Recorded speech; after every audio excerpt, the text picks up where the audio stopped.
I'm gonna drink this bottle of dew, which pretty much just, like, had an entire coconut stuffed into it.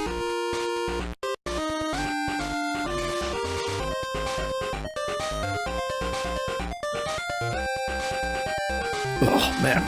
It's tropical as all get out. Kinda like it. Still think I like the Baja Punch a little bit better.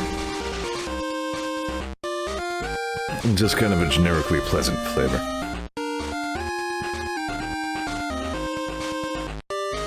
Yeah, they have a couple of, I don't know, you never know with dew flavors, it might be like a limited edition thing, but like, they brought back the Baja Blast, and now there are a couple of other Baja flavors. There's a Baja Punch, which I like a lot. And then there's this Baja Flash, which is like, yeah, a blast of natural and artificial pineapple coconut flavor. It's kind of nice, actually. I mean, you have to at least tolerate coconut. I kind of enjoy it.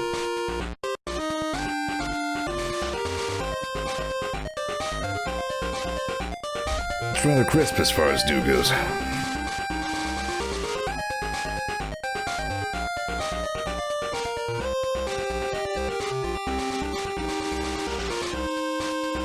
I talked about that Pepsi Mango on stream before? I may or may not have. It really sounds like it shouldn't work, and yet it sort of does.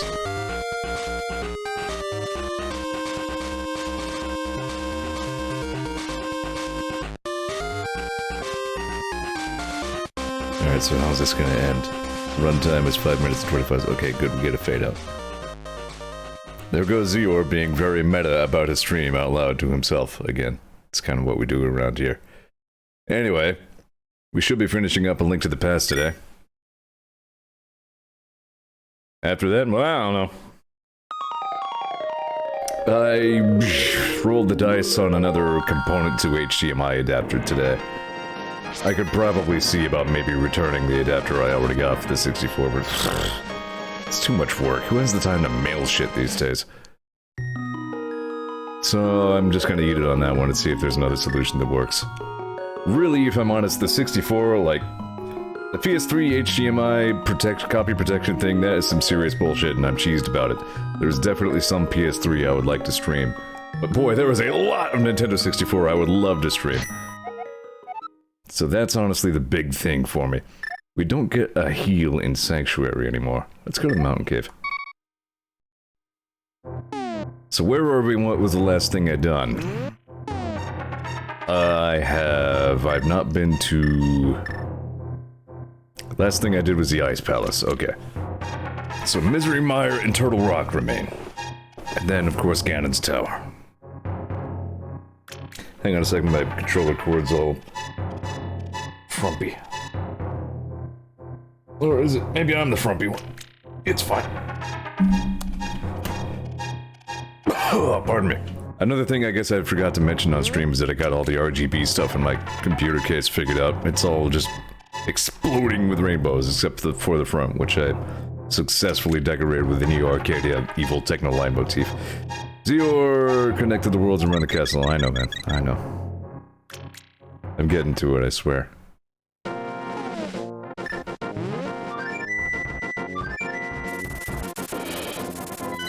Alrighty then, I really think I've done just about all I can do in the light world. I can't think of a single cave left in this world that I have not yet explored. Wait, I can think of one, exactly one. We just haven't been there yet. Guess that's about it. I was about to start saying if I could change any one thing about this game, I might have you come back to the light world a little bit more often. I guess A Link Between Worlds did a better job of that. But then again, I mean, here we have to adjust for the year 1993 or whatever year it was here. And remember that for its time, the scope of this game was enormous.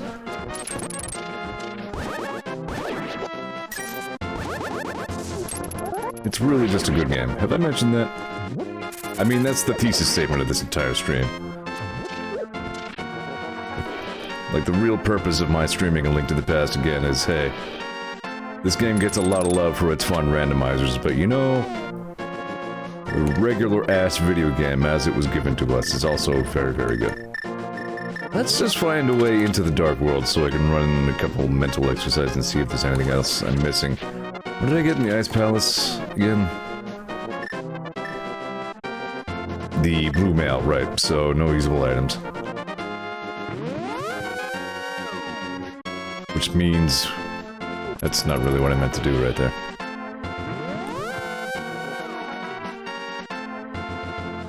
Which means probably nothing else to do in the Dark World at this point either. Pretty much just go straight ahead to Misery Mire, I guess. Have I gone into the cool cave? I think this is the one they call the Hype Cave over here. In the rando. Yeah, I've been over here. This guy, what, he just offloads a whole bunch of rupees on you. And then more rupees, I think. Easy to forget in randomizers if you're not used to them. And all you need is a bomb. Well, a bomb and the ability to access the, you know, western half of the Dark World. Alright, yeah, I don't think there's anything else I need to get it back around to doing either. You need, I believe, crystals 5 and 6 to be able to get into the front of the pyramid.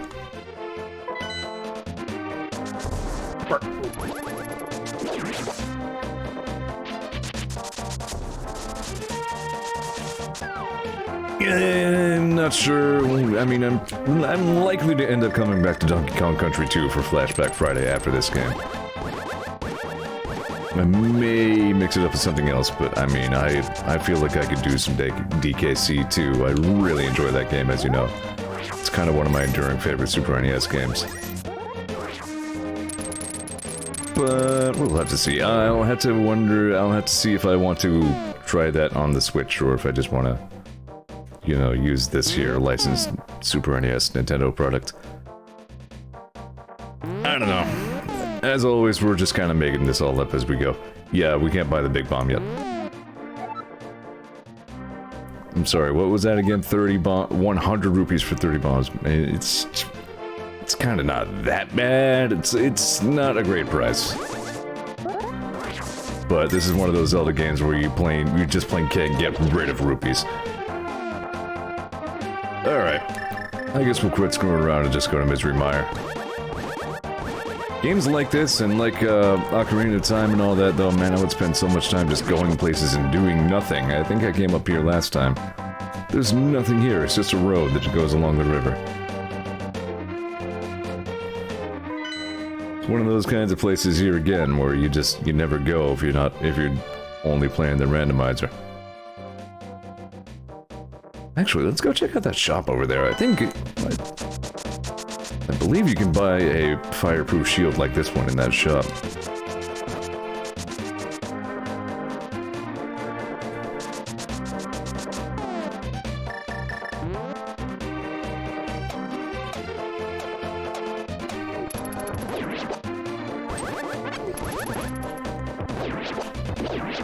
I'm glad Ollie has enjoyed Fallout 4 so much that he's still playing it, because I got a little bit burned out on it.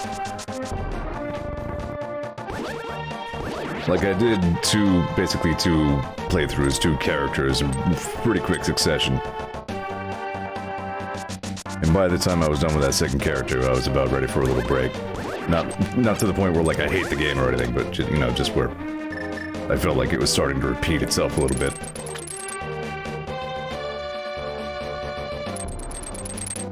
And, like, I wasn't sure if Ollie was gonna like Fallout 4 at all, to be honest, so... Ollie says, this run is actually kinda hitting me different on the Sean thing. You know, the reason I got, like, the super bad Institute Hitler ending on my first run was simply because I was trying to do everything I could for Sean. It was just a family ties thing. I went through a lot to find Sean, you know? I think I already did this.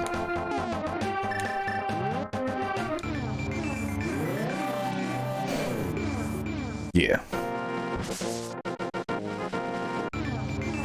I suppose you know it's a good role-playing game, though, if, like, playing as a different character makes you feel different about certain things as you get to them.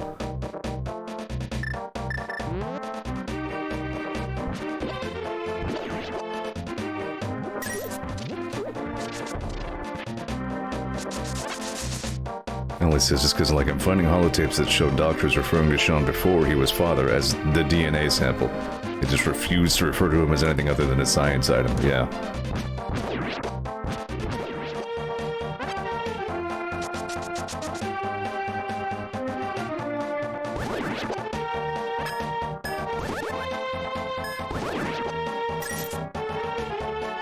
Sean, I guess, is one of those tragic villains, you know?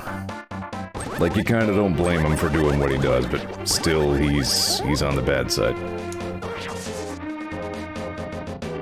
Yeah, down here. A Link Between Worlds changed up this area a lot. One of the weirder things that A Link Between Worlds did was segment the Dark World up. Low rule, as they called it in that game. To where, like, any given entry portal that you use to get into the Dark World led into a different, like, fenced-off area. Like, the whole thing wasn't just an interconnected light world, like it is in this game. And that, I think, is a flaw. I'm not sure why they needed to do that. Anyway, yeah, I guess if something eats your fireproof shield and you completely lose it, you can buy another one here for 500 rupees. And a bee, I guess? I don't think that's even good bee. I think that's just a bee for sale. Here, I got this bee. You can buy it if you want.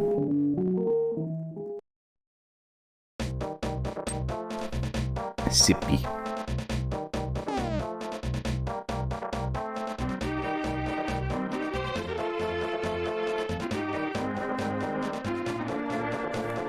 Okay.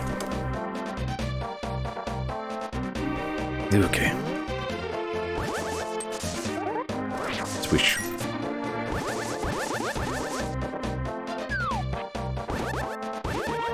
I was a little late today because I got into a Red Dead 2 mission that went longer than I thought and got a lot heavier than I thought.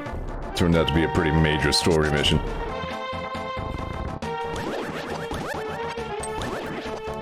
I also have a sharpshooter challenge to get 7 headshots in a row, and that one's gonna be an issue.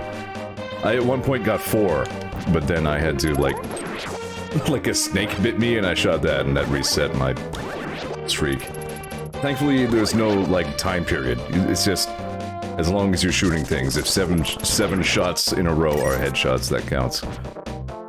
But I've only made it up to 4. I'm sure at some point I'll be in some story mission and just like 30 guys are gonna come at me and I'll just turn on Deadeye and get it, but... all this to get like a fancier holster for my offhand gun. I'm just wasting a lot of time here, just...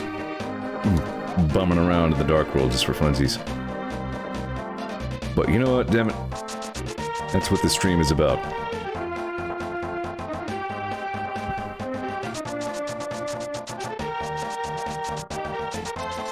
Pretty soon I'll get the butter sword. I almost hate to call it the butter sword. It's still the goddamn master sword. Reforged to a golden sheen. Freaking speedrunners. Like, ah, it's like butter. Still a good. I should use good bee sometime.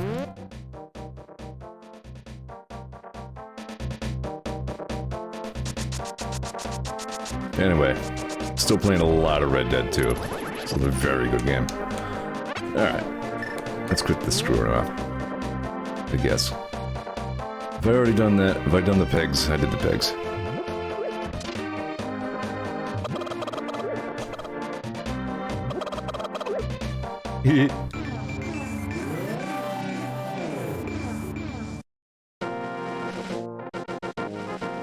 I really enjoyed playing Mega Man 11 again, I gotta say. I'm glad it went that well. Because I remember that game being balls hard, but I guess it gets better once you are a little bit more trained to use the double gear. It's just a very polished game that was done very well. Misery Mire, the swamp of no escape, is one of this game's more memorable environments to me. And there is indeed just plain no way out of here. I always kind of liked this scene.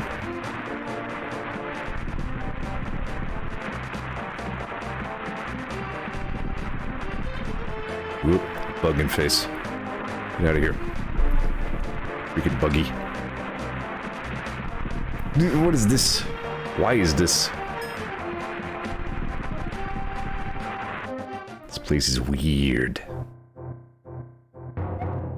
Yeah, I'll tell you a profitable story if you pay me 20 rupees. Sure, I can afford it. As a matter of fact, monster magic is making it rain in the swamp. If you can move the air with more force than the monsters, the rain may stop.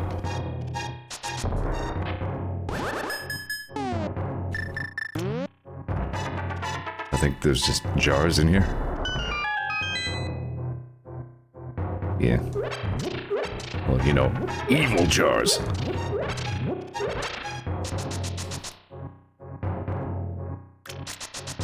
Whoosh. There, hang on. As usual, various small problems are assailing me from all directions, now that I've started streaming.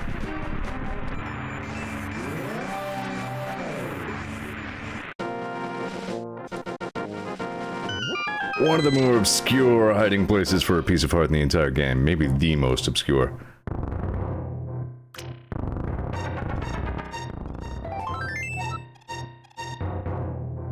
I remember that one throwing me for a little while.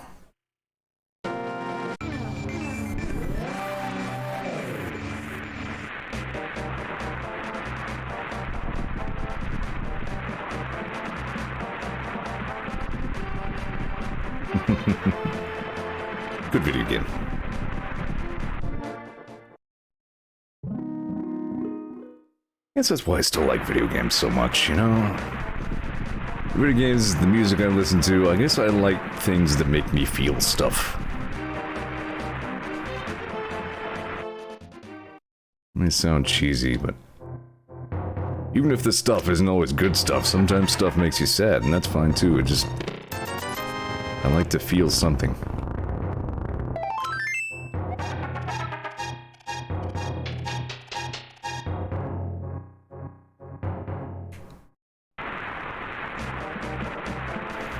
Pretty sure I already got the thing that was up on the...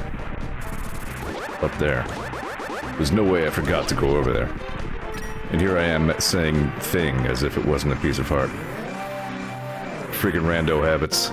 Yeah, I got the...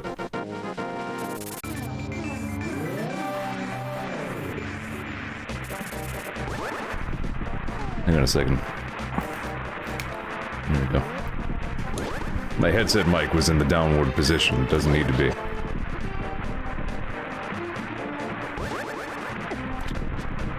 All he says, I don't play D&D to only have good feelings.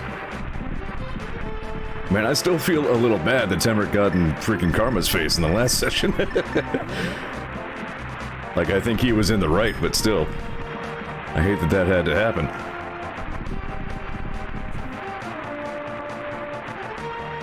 There's another detail of the original game, you know, like, in the randomizer, what medallion you need to open these dungeons is randomized, but really, like, there's a lore reason that it's ether, originally.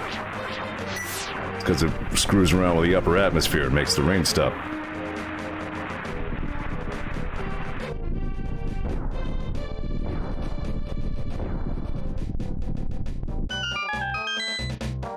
Rain over. Now the swamp is just still and gross.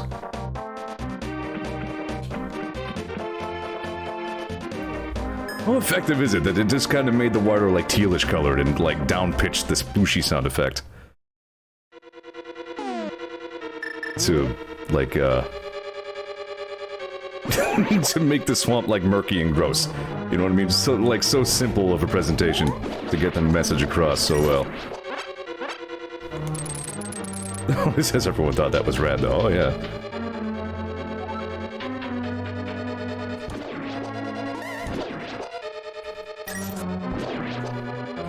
Well, like I said, I think Temric was completely in the right on that. Still, I don't, like, digest conflict very well, like in real life, at all. So that sticks in my mind.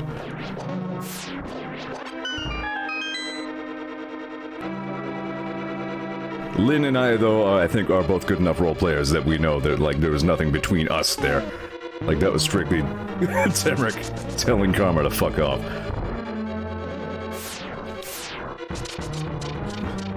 Whoopsie.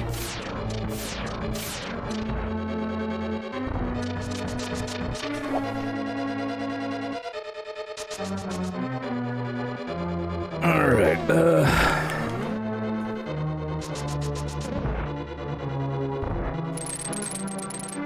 it's like, you come on my boat.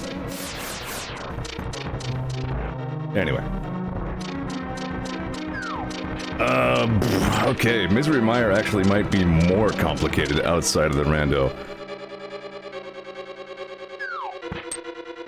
We'll have to see. This dungeon is kind of notoriously unfun. We are in late game Link to the Past here. It's a little rough. It's not Zelda 2 rough. Pretty rough. I was watching the Zelda 2, I think I was watching Vinny play Zelda 2 Randomize or something. And he got into like a late game section where like, the background is a big ass fence. Use the thing, like... And like enemies pop up on the other side of the fence and throw shit at you. And I was looking at that and I was thinking, I was like looking at the arc of the things that they were throwing. And how that arc always intersects perfectly with Link's projected path based on how quickly he is moving. Like, the game, like, extrapolates where you're going to be and leads its shot to hit you as you keep running. And I'm just thinking, like, somebody worked really hard to program that math into the NES. Like, the NES has to, like, calculate a parabola based on one thing's velocity at that particular instant, in order to throw another thing to beat it on the head as it runs. That is an amazing amount of effort by those game developers to tell Link to fuck himself. This place, I mean, look, I'm already lost. Ow. Some games are like that. Mabinogi was like that for me. You know, a lot of things you could do with Mabinogi really weren't fun, and yet everything you accomplished kind of felt like an accomplishment. There's something to be said even for the grindy things like bow making or whatever, where you just do some dumb action over and over again, and like, in a sense, it kind of did give you, like, the satisfaction of having worked on something, you know what I mean?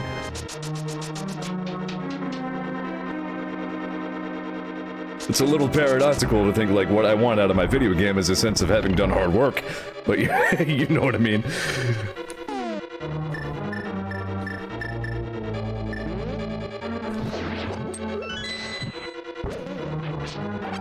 Yeah.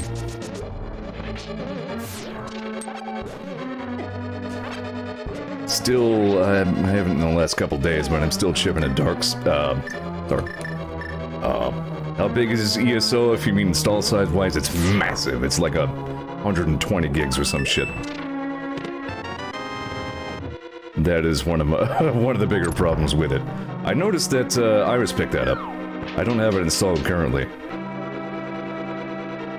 But if you guys, you know, do get around to ESO at some point, I'm not very leveled, so I guess just let me know. See if we can hang out or something. There were things I really liked about ESO. I could definitely have gotten into it more if other people had.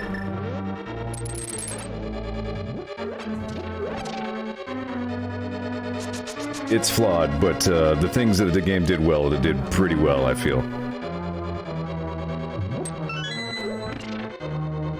I was saying I can't afford 120 gigs of anything. Yeah, I mean, fair. I'm not taking that from you.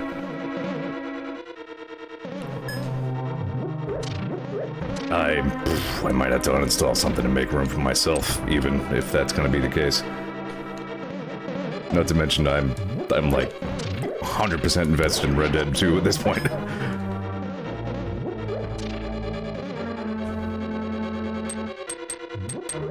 Yeah, I could probably blow the dust off Dozier. Last time I tried to start the game up, it didn't give me any guff about accounts or anything. I didn't have any trouble picking it back up. So, don't go that way. Which way am I going? I hit the big switch. So...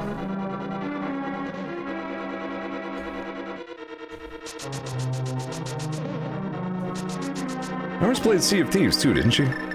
She and Lynn were playing it the one time. We do need to get around to some of that. Need to get in on that while all the jack is going on.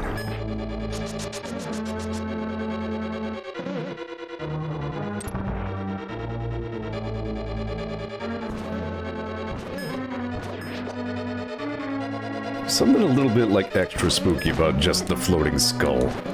No body or anything, it just hovers there. Hating you. Do I have the map yet? I do not have the map yet. Stop it! Stop it!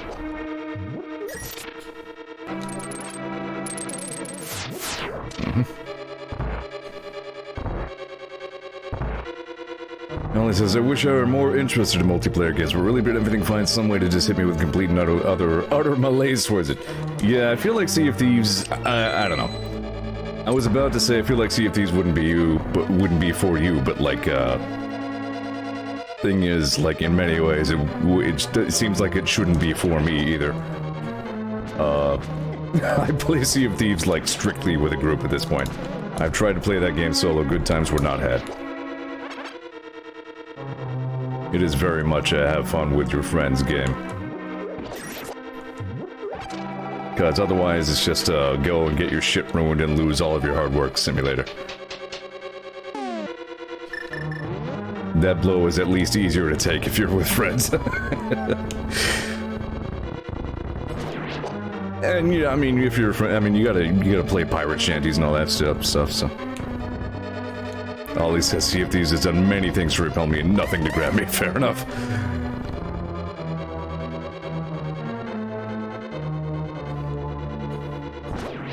Honestly, I had no interest in it until I saw Vinny playing it with a group, and he made it look really fun. Overall, I've gotten more enjoyment than frustration out of it.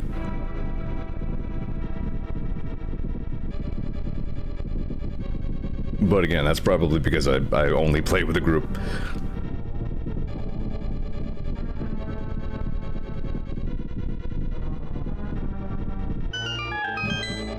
I guess another thing about it is, like, if you think about it, the stakes are never really that high. Or usually not that high. Because you don't even use your money to, like, progress so much. Like, just about all of the things that you buy in that game are cosmetics.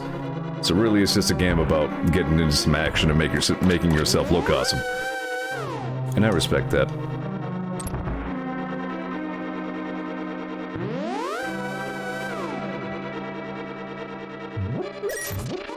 Never mind, this dungeon is not more complicated in vanilla.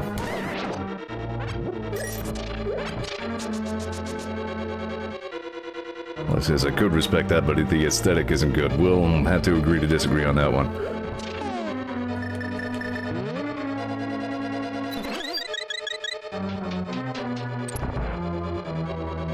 I went way too long in my life without knowing that you could sprinkle the magic dust on those guys to turn them into fairies. It is very good to know. I've gotten a lot of use out of that tidbit of information. Am I missing anything? Yeah, I'm missing the red cane, aren't I? Yep.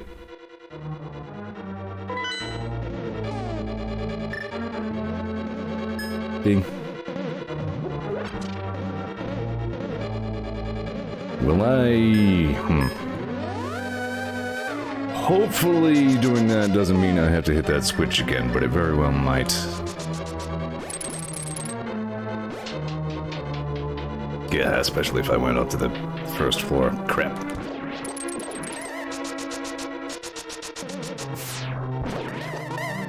And then you gotta clear this whole room again.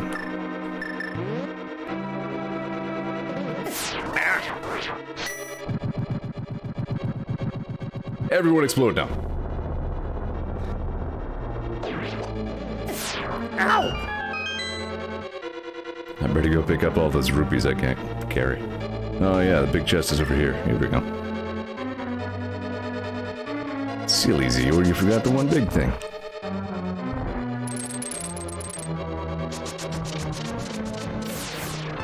There we go, Cane of Samaria. It will be very helpful if you make proper use of it. What a mysterious cane.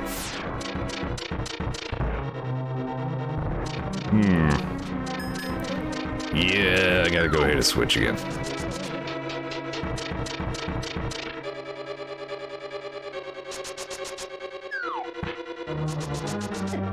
Ow. Sippy time. Doing a lot of chatting. Must sip.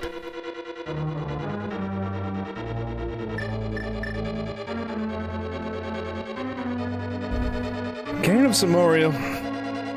It's one of those items that I feel like I should use more because it's actually pretty darn useful. I know there was another switch around. I remember not whence. But the point is, there's more stuff to do here upstairs before I go down. You apparently need to stop moving to use the cape. That keeps throwing me.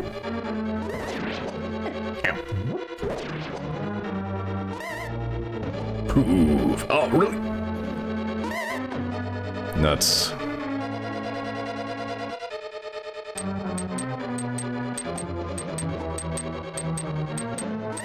Stop that. Cut it up. Ah! Don't do it. Safe.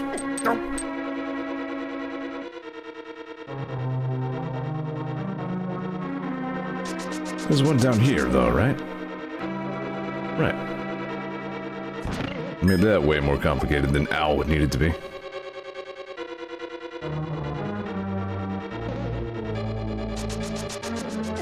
Ow. Did I go... this way? I think I did go this way.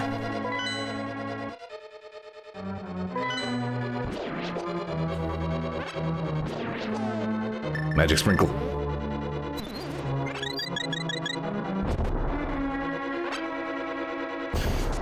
No!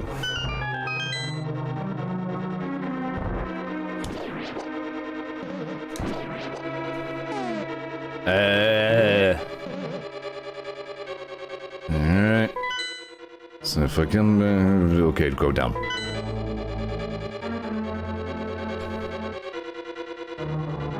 Sort of respect that this place a little bit more than some... This is like a... almost like a Zelda 1 level of, like, it's an actual labyrinth a little bit. It's allowed to be a little confusing, it's kind of supposed to be.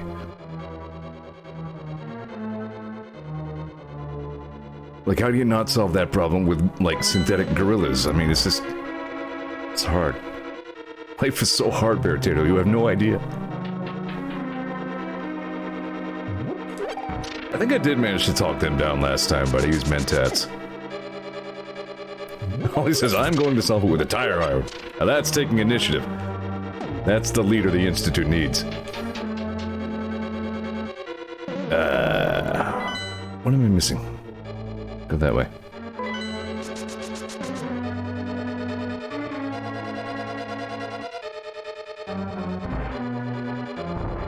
Right. This is probably just gonna be a fairy room.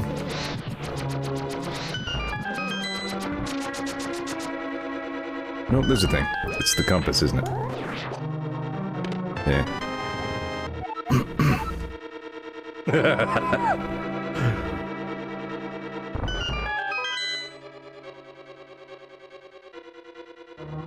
I was thinking about maybe some Fallout 4 after Skyrim wraps up.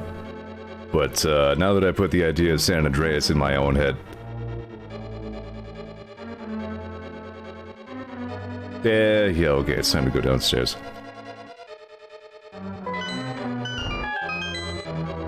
There was a portal that leads there some ways, but I don't remember. No, wait. It's this way, isn't it? Yeah. Look at me actually kind of knowing my way around Misery Mire a little bit.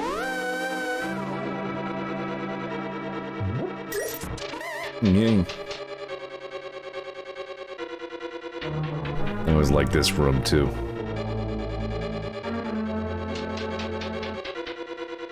Rolf.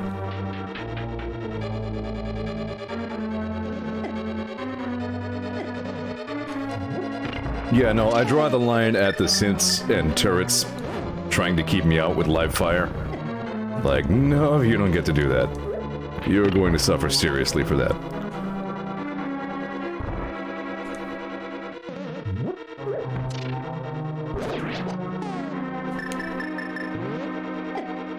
Son of a...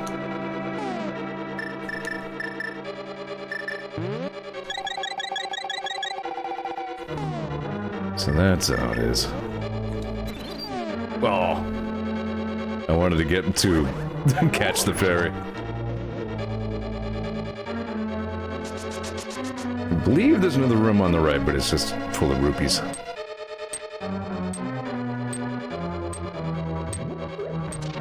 I had a lot of viewers yesterday from Mega Man 11. I was up to like 13, according to OBS anyway. Viewers at one point.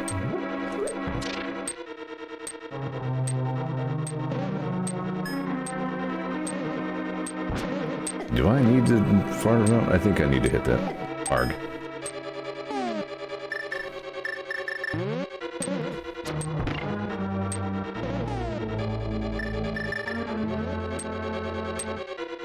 I like how this dungeon is all like, you may get many uses out of the Cane of Samaria if you are smart and wise, and then it gives you like one opportunity to hold down a switch with it.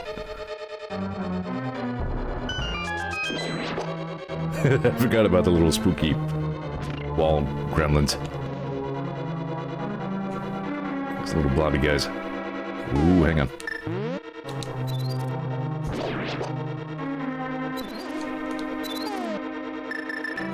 Whatever, good enough.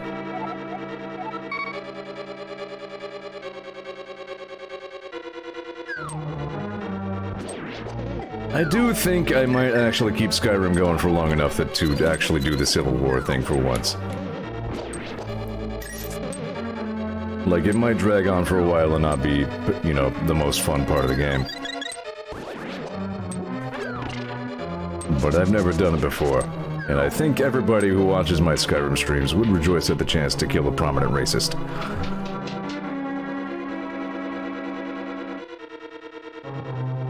Been having a lot of fun with that in Red Dead 2. Lots of racists to kill in that game. Ooh. I keep calling it Red Dead 2, even though it's actually the third Red Dead game, if you count Revolver. Not many people do count Revolver, but still.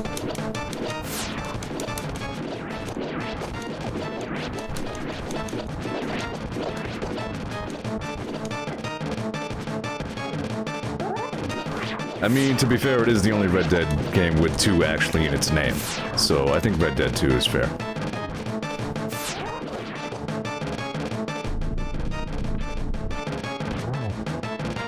And then this boss doesn't even care about the Candace Mario, or does it? Yeah, nope. Nothing. You just hit this guy with a sword a lot.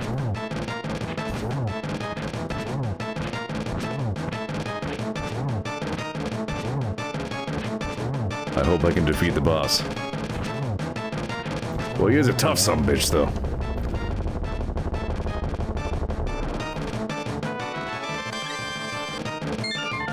Yeah.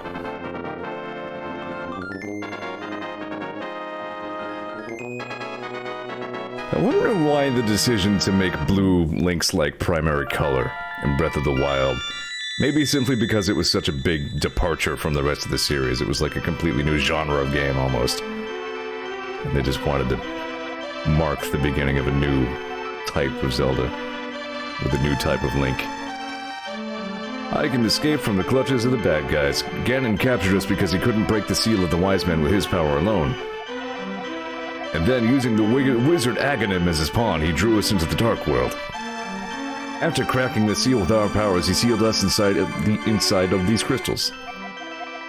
He then gave us to his loyal monsters, but Ganon didn't plan on your getting this far. Now Princess Zelda is waiting for you inside a Turtle Rock. Please hurry. You understand? Nope.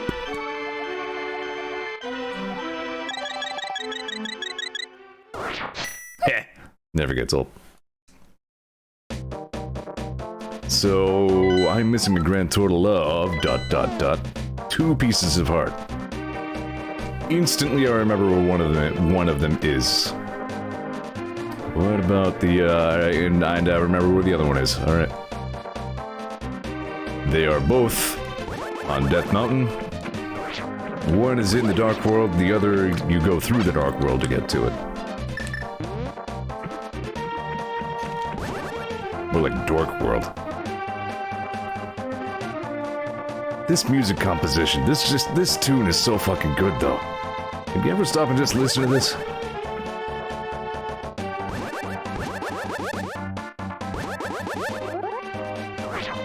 Again, that's the flavor of this stream. We really want to just enjoy Link to the Past, like, properly. Like, once in a while, we just gotta stop and listen to it. Hello, time.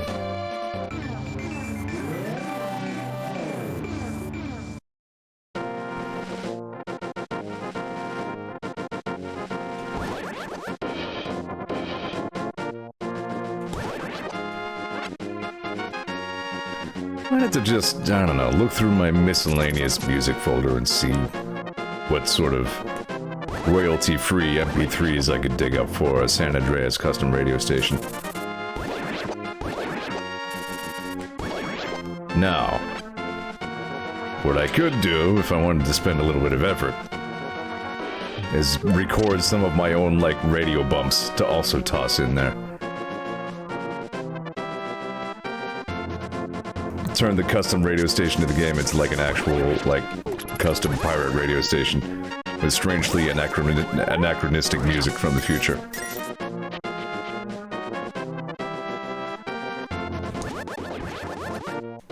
I thought about Halloween farts, but that would just plain be stealing Joel's joke. And again, it doesn't always look good to just plain ape vine sausage jokes wholesale. There we go. That's all I need. I just need, like, an extended 10 hours of human music. Acapella the entire RDE discography. Oh, good God. Just do like Smooth McGroove covers of every Rainbow Dragon Eyes song.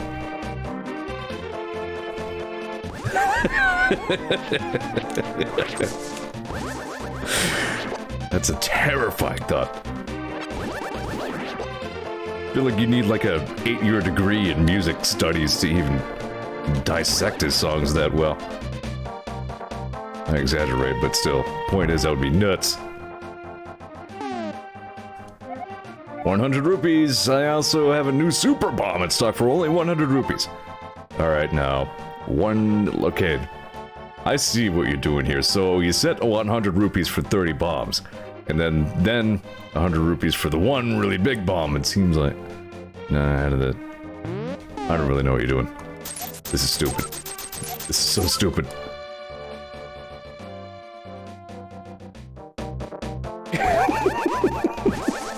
Zero says, I'll do laxative commercials for your pirate radio station. Dude, you just reminded me of like one of the best gags in all of the Johnny the Homicidal Maniac comics by Jonan Vasquez. Those comics get like extremely cerebral. They deal with like serious psycho shit. And so there are like a few pages where Johnny's talking to imaginary friggin' entities about his psychosis, and I think he's, you know, going on about whether he should kill himself again and all that, and then just like one of the people he's talking to suddenly goes, hey, that TV commercial where the whole family gets diarrhea is on. And then it shows him in front of the TV, and it's just like, Mommy, sploosh! And he's just like, it's funny. I guess he had to have been there. Point is, funny fart poopy joke. In the comic book. I did this in one attempt, good on me. It is very easy to screw that super bomb up. Any push of the A button or jumping off a ledge or anything that upsets that bomb will ruin it. Mysterious pond.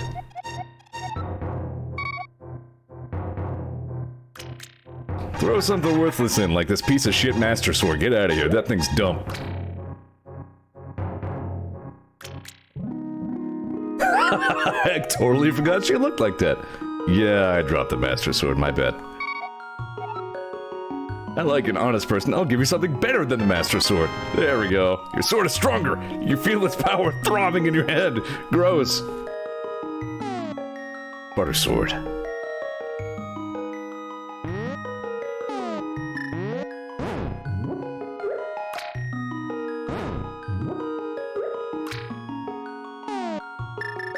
Now you got me wondering if a fishy's gonna pop up.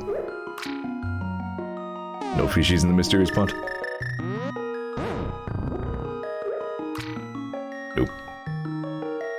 Dogmeat says the 3 flavors of sword are Cooler Ranch, Nacho Cheesier, and Taco Supreme. I can't not laugh at it. In Warframe I had like 3 different loadout configurations for my, well, one of my melee weapons, Orthos Prime, and I called them regular, spicy, and Cool Ranch. Throw item. You know, this bow sucks. I hate that bow.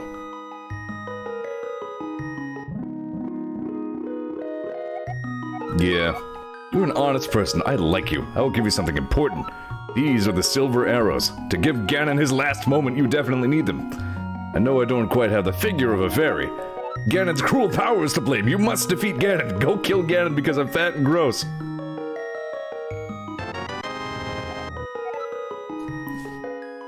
And that's how you get the silver arrows. I miss the silver arrows, you know. I think I lamented that on stream before. I like the silver arrows better than the light arrows that we got later in the series. Tuck says someone needs to love herself more. Themself? I think it's safe to say herself. I think that's fine. There we go. We are fully equipped and ready to go to Turtle Rock. Holly says she does. Breath of the Wild character development.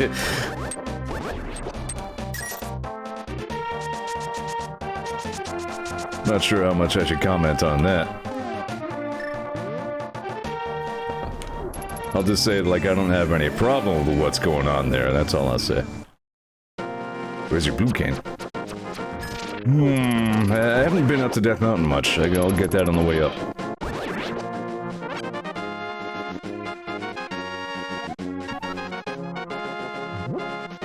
Taking it real casual around here. Bop. No Red Knight stands against Barter Blade. Where'd he go? What do you mean? There's Fishy. Sorry, I went a little hard on that one. Fishy. I had thought in my head a second ago, didn't I? Maybe. It's probably gonna go buy a potion, yeah.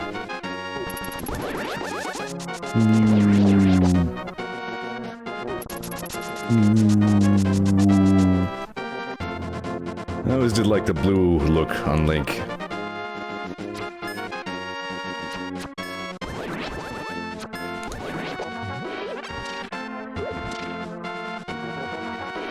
Still don't know what's going on with the pink hair, though. Alright, good. Ollie has successfully conducted percussive maintenance on the dissenters in the Institute.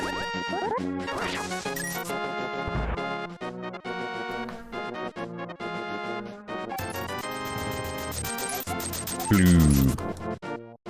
You know what? Fairies are dumb.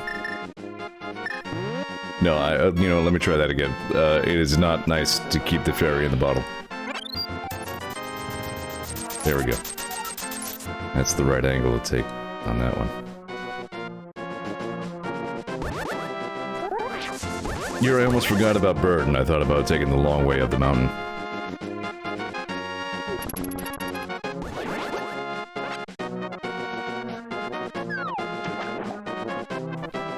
How could you forget about Bird? How could you forget about the weathercock? He's such a good cock.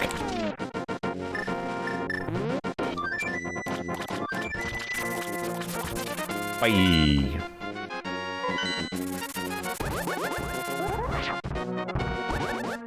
Yeah, like... do I wanna... Yeah, I wanna go up the mountain for right now. I like how it takes so much longer to go this way than to just plain go up, like, you know, outside. But there are no boulders in here, so it's still better.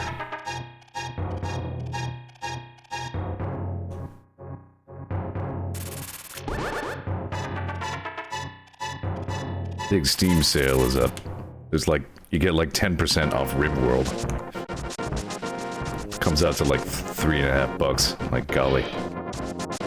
I don't know why I thought of RimWorld. You know, I do know why I thought of RimWorld. I thought of the lighting level inside the caves, and then I thought of Dwarf Fortress. And then I thought about how cool it would be if the Steam version of Dwarf Fortress ever came out. Then I thought of RimWorld. Then I thought of the Steam sale.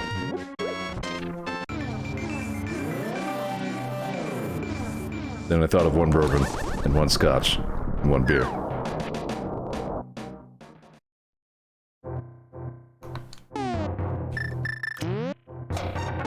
Blue cane.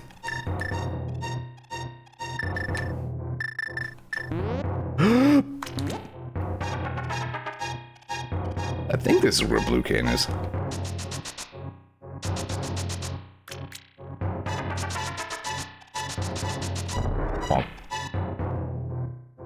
That catches me off guard every time. Yep. Swing the cane of Birna. If you swing it once, a ring of light will protect you. Didn't say watch your magic meter. I didn't watch my magic meter. Now I'm in the hospital. Cannot mirror out of here. I think I tried that in my latest randomizer attempt as well. I now have every item. Except the red mail. Hold on, what am I forgetting? The red mail. Nothing, I guess. I guess that's it. For some reason I was thinking there had to have been something in Ganon's tower.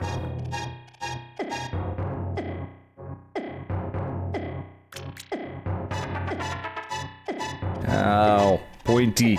Ah! I found them. I found them all. They're all here. Better now. Alright, I have to go buy more potion.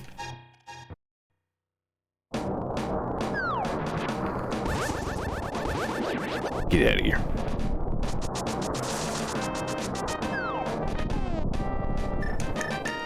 There they are.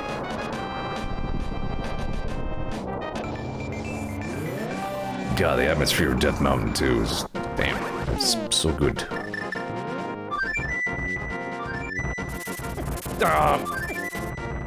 It's always a race. Can Bird get to you before the boulders do? Ah, damn you. There we go.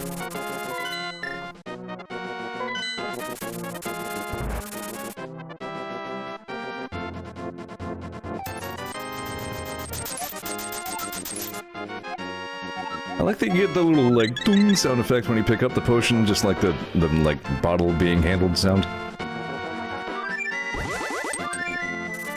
Kant and I both appreciate a good extraneous detail, as you know.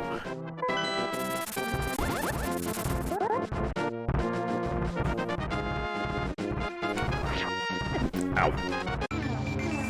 I have erred. But you know what? This is still better because there are no boulders on this side.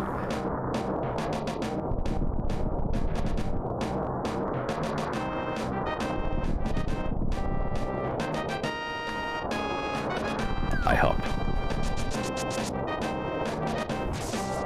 Shit, I keep forgetting their new epic rap battles are supposed to be out. I haven't even looked. I was looking forward to that, and then I, like, forgot. Should be... I don't know, I think they do a monthly schedule, so there might just be the one.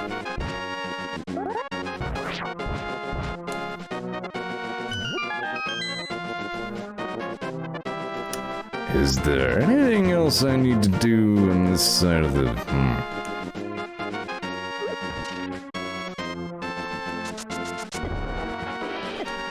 Stop that. I'm doing a bad thing. Well, I mean, here I am trying to do, like, the mental acrobatics of, like, mapping out all of Death Mountain in my head, and good luck with that.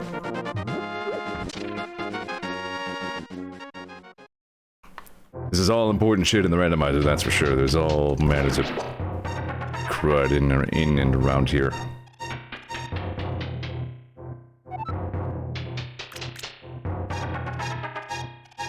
Bye. I'll just explore around for the sheer hell of it, how's that? Here again, that's what we're doing on this stream. We're just kind of playing the game. We're not speedrunning.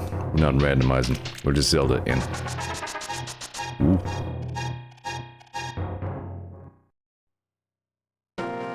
Yep, big fat nothing.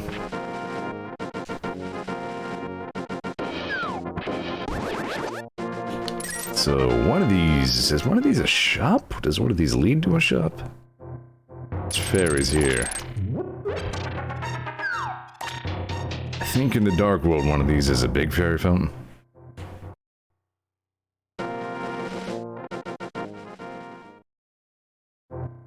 Okay, there's a shop right there, yeah.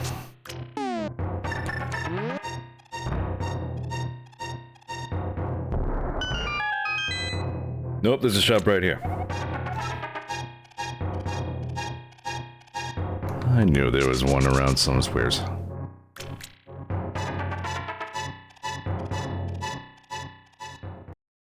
Seem to remember recently being dumb and not remembering how to get there. And then remembering and being like, oh yeah, doy.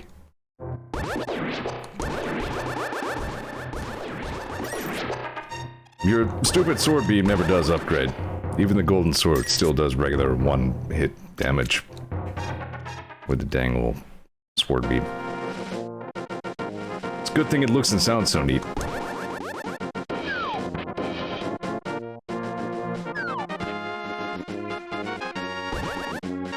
Gah!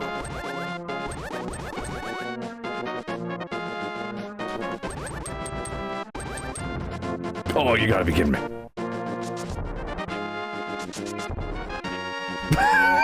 You seeing this crap? I probably said this before on stream, but yeah, here we go. Here's what I forgot. Talk. Where do you get half of these emotes?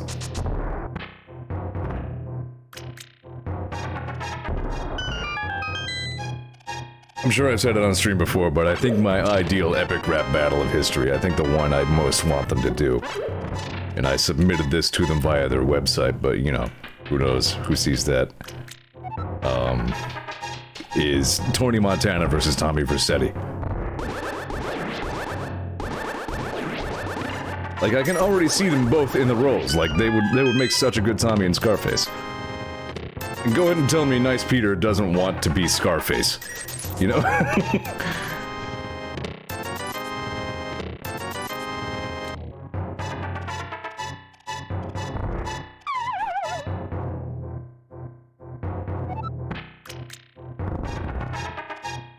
think that's all I need to... No, you know what? Let's go upstairs. I don't think there's anything I actually have to do in the Dark World down here.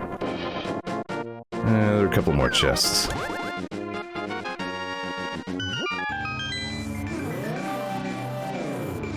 Yeah, when I was playing Mr. Raymond in Fallout 4, that was where... that really derailed my whole game, because, like... I just plain refused to open fire on the Minutemen.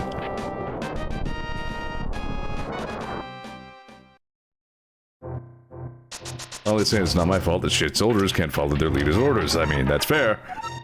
I definitely get that. But yeah, I just didn't want to start that war.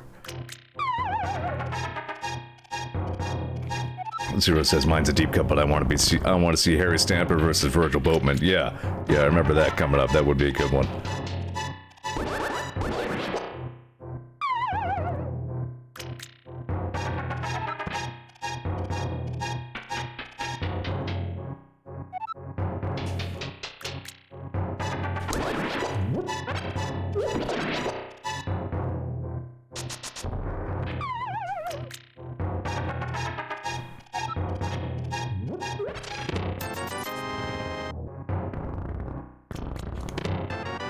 That sounded like a video of some guy he was like just a history teacher, I guess, just reacting to a couple of ERBs.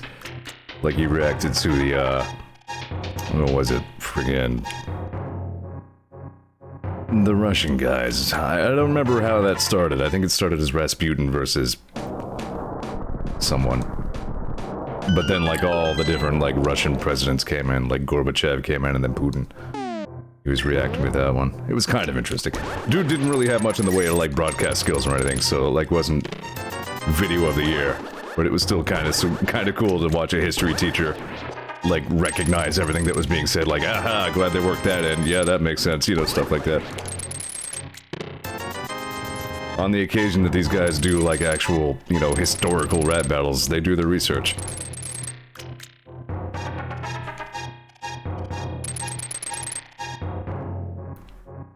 Yeah, look, I did it all without falling down.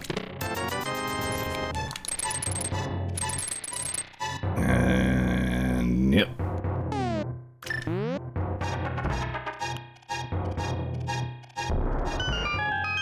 Newest one is historical features, says Zero. Yeah, I look forward to checking it out. So he's supposed to use easier to see this. Like that, and then you just sort of memorize. But I memorize by virtue of having played this game a lot.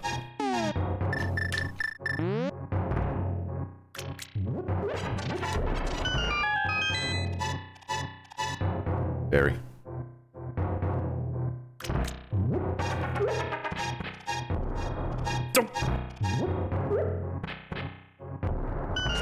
Played this game a lot, says Zeor, and then flubs the bomb throw.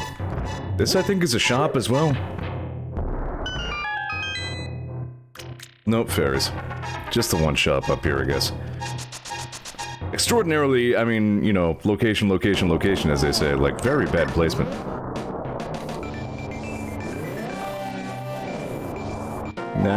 Nah. Just the one more, and I know exactly where it is. And it was another very obscure one that I think took me, like... I remember at least one run a long time ago. It was like, where the hell is that last piece of heart? I always just like... I love the view from up here. It seems so quaint to say that about a game like this, just a 2D game from 1993, where it's just, like, small trees on a layer below the clouds. But still, I mean, again, for 1993 standards, this was an amazing vista.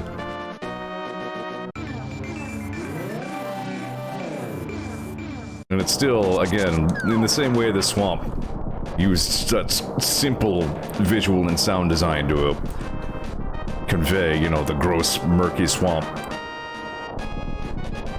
Like this game, it just kind of does everything just right.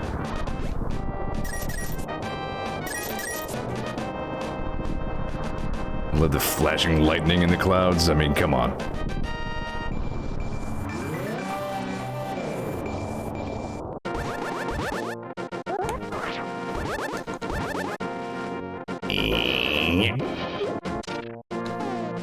I was watching again when Vinny streamed that ROM hack, the Mario's Mystery Meat thing.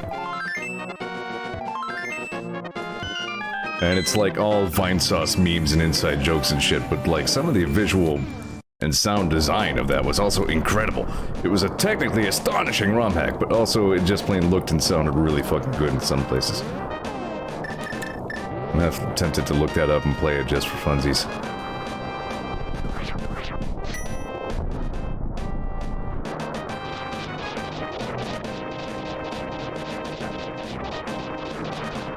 Turtle face. Goodbye. Still get a little bit of that sense of dread when approaching Turtle Rock. You look at Turtle Rock and like, oh boy, shit's getting serious up here. Where'd the wind go?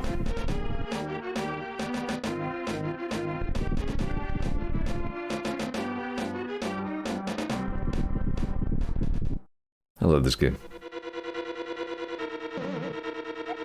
Zeor, do you possess the medicine of magic? If not, I recommend against going any further. The game just tells you, hey, if you didn't bring a green or blue potion, go get some.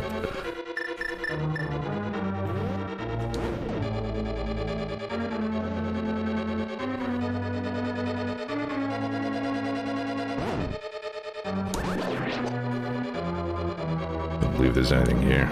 Yeah. Just rooms that lead to nowhere. Rooms that lead to nowhere? That's not really how that goes here. The room itself is the nowhere. The door leads to the nowhere. Gotta get that even though I don't need it. It's the rules. This is another one of those puzzles that I remember confounding me a little bit as a kid.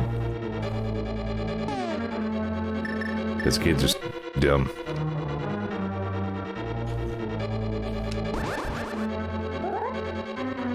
Whoops, I went the wrong way. No, that's fine.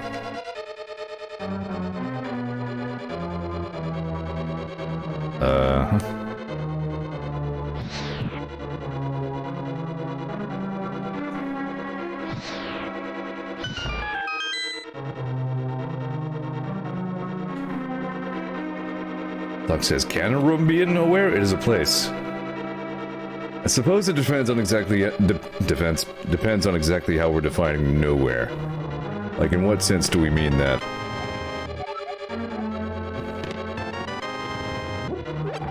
Alright, so here's a case where two different items were in chests in the same room. It must be Link's Awakening I'm thinking of, where like the game is coded so that only one item can be in a chest in a room.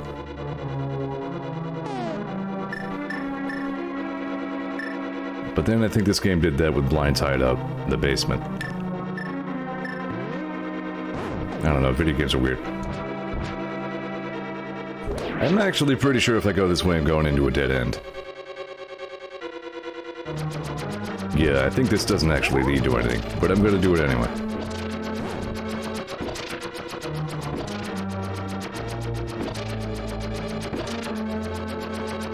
Zeor says, Guardians of the Galaxy call the Godhead nowhere, as in K, as in knowledge, nowhere. I do like that.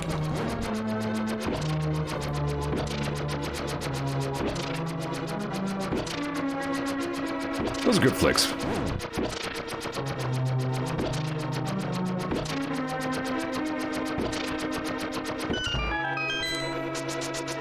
Talking to stuff that makes me feel things, man. Guardians of the Galaxy 2 got me a little bit, actually. Yeah, pretty much nothing except, that'll pick me up. No! Link died.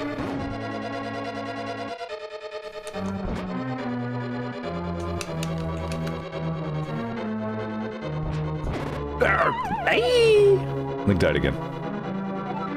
Like, I really didn't expect that, like, gut punch at the end of Guardians 2.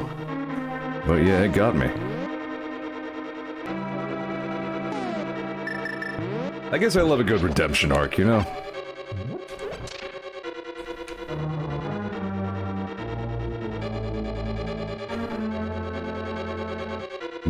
Uh-oh. Where? So these things zap at you if you're not facing a direction it likes.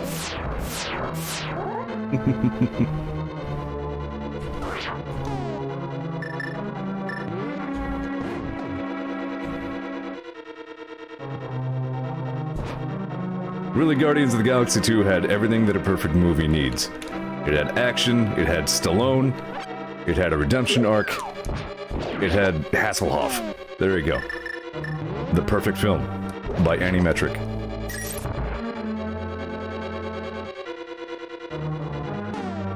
Can I just burn this guy? I feel like you can just burn that guy. Yep. Except no boobs. Alright, fair. I'll give you that.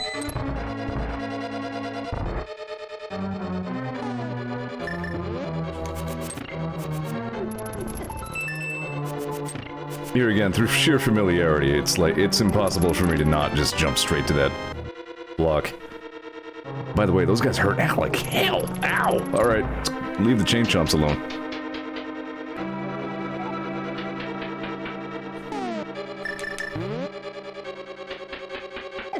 Damn it.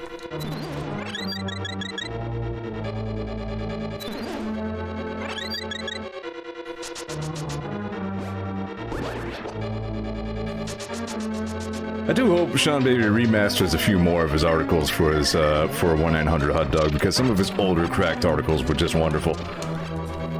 Like, anytime he wrote about mixed martial arts or other combat sports, it was always his best work, but also some of his articles about old Van Damme movies were real treasures. Like, he did an article where he was measuring, like, old Van Damme movies by the Van Damme-ometer, which, or something. Measures 4 categories, like... damn it, I'm too busy streaming to actually properly convey that joke. It's like this meter goes from 0% for no splits to 100% for yes splits. Damn.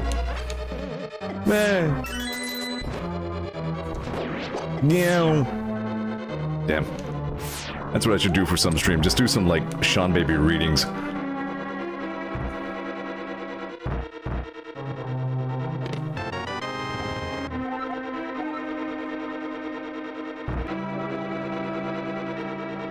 I think that just loops back out here, yeah.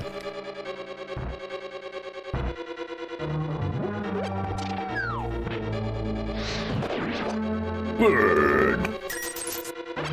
Yeah. I do hope that component to HDMI converter finally works. I really want to stream you guys Nintendo 64, I really do. And the emulators are just plain not good. Not that I would use them anyway, because that would be bad and criminal. Unchristian. I mean, they can work, but everything needs a lot of annoying fiddling. And even then, it's kind of never perfect. What? This, I think, is a nothing? No, that's a thing. One.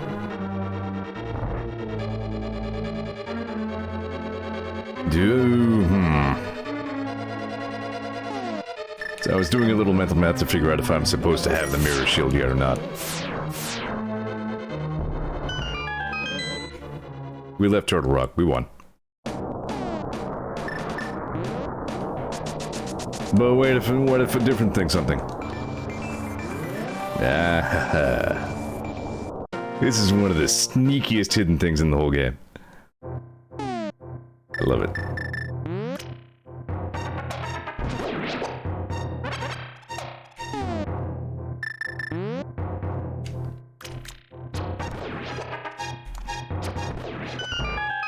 Need to try not to forget that I have these silver arrows and that they are so powerful.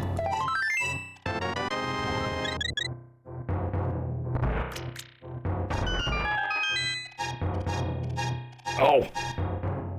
My back meat.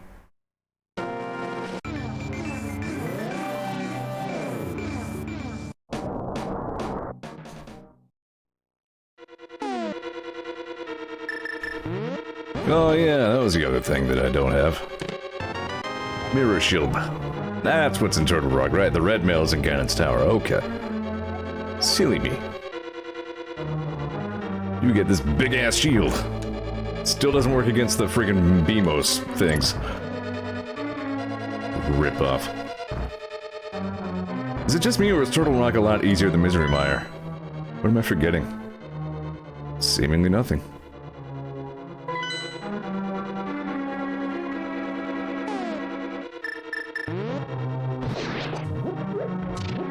These are the only place in the whole game where in this tile set, like this style of cave wall, you get these like fully cracked, breakable open ones.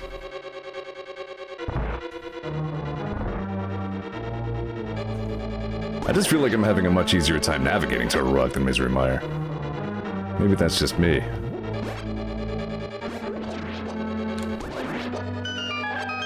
Now you can push block. Now you can yank the thing. Just grab that protuberance and yank on it. You just grab that sausagey extremity. There we go. Just give it a good tug. Just keep pulling until you get a result. Haha. It's an off-color joke. And Yoozle. Yeah, it's still so weird that, like, out of all the cave walls in the entire game, this is the only room that has these. And it's easy to miss. Firmly grasp it!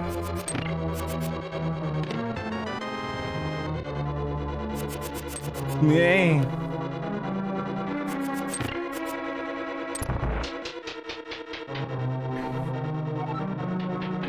Yeah, I need sippy break.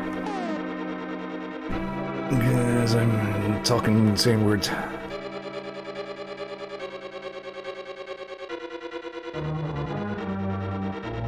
I feel like I'm not supposed to like Mountain Dew Baja Flash. Yet I can't help it. It is sweet and good.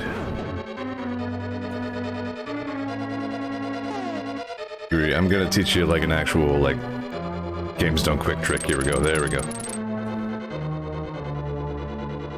So if you're hookshotting, you're immune to those fireballs. Whoops. I'm not sure if you're, like, supposed to be able to exploit like that, but that's a thing I learned from the interwebs.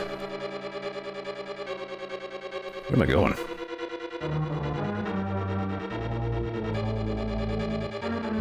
No, maybe? Yes.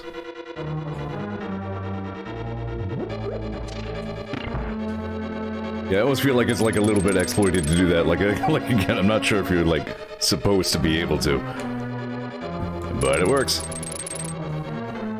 It's a fun trivia item, if nothing else. Here's another room that I'm glad that like I know reasonably well.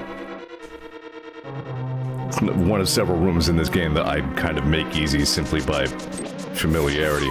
Aye. But like if you're playing this game vanilla for the first time ever, shit can be confusing. Later, nerd.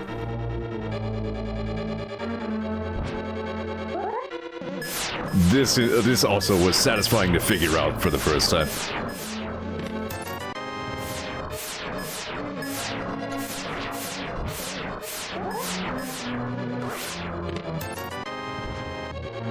Your shield is still a thing. Yeah, the 1 rupee, yeah. 20 rupees, yeah.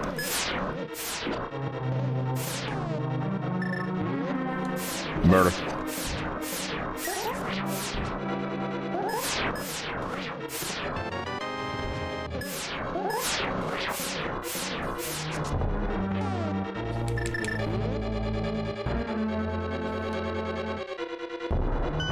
All he says, imagine solving puzzles, not just using the cape. Dumb. Room to nowhere, just a balcony on the side of the mountain. Although, you could magic mirror out and use it as an emergency escape if you needed to.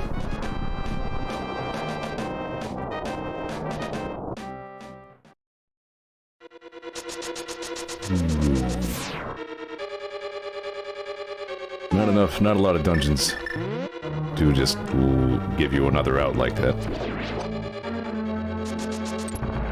Bonk.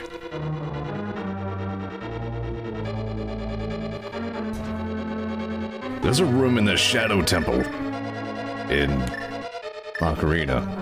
Reminds me a little bit of this. Oh hell, dude! If they bring some remasters to the Switch, I'm definitely gonna be streaming some other Zeldas. I might even. Nah, I would need to be able to like stand up in the middle of the room to stream Skyward Sword, so I wouldn't be doing that. There we go.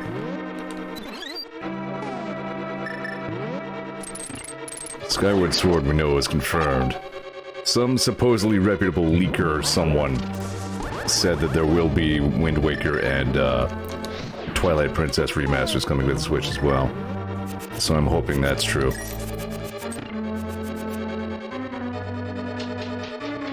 And I'm hoping we'll be able to play a, you know, like GameCube version of Twilight Princess. Because I ain't waving some half-ass motion controls around for that game. That was a close one. Don't accidentally use your mirror. This would be a hell of a place to accidentally use the magic mirror. Yeah, I feel like I kind of beat the hell out of Turtle Rock on this one. I feel like I made good time. I like this boss a lot.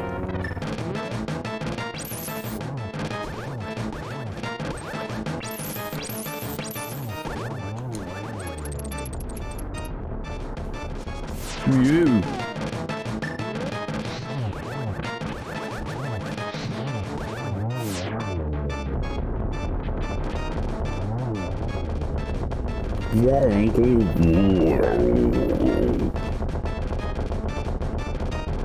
Link's Awakening's boss sounds are always really good. I wonder if I can...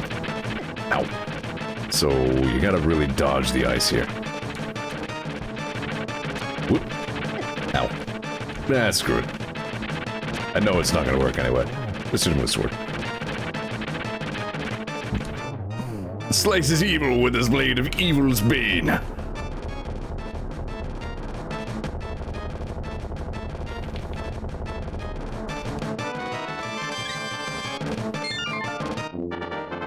Full health.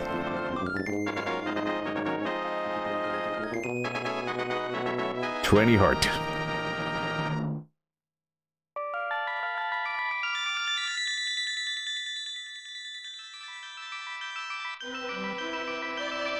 I feel like I've gotten all hearts in every Zelda game I played, but as I'm thinking of it, I'm not perfectly sure if I ever did in Twilight Princess or not, actually. I feel like that one gave me some trouble. I appreciate your coming so far to rescue me, as I thought you were the legendary hero. I have felt this from the first time we met. Ganon is waiting inside of his tower to pass through the gate linking the two worlds.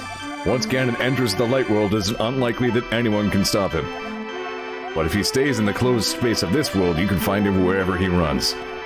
Now go to the Tower of Ganon. We will use our combined powers to break the barrier. Let's return peace to the country without fail. Do you understand? No! Maybe. May the way of the hero lead to the Triforce. May the ground you all quake as you pass.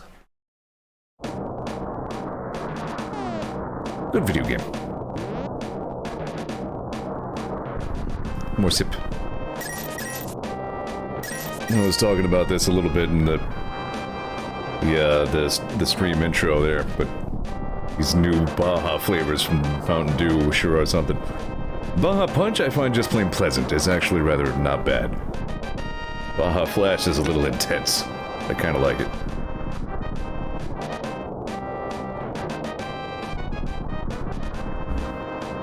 It's like boom, pineapple coconut in your face. Yeah, we're gonna see the game's like only, what, 2 or 3 Lionels coming up.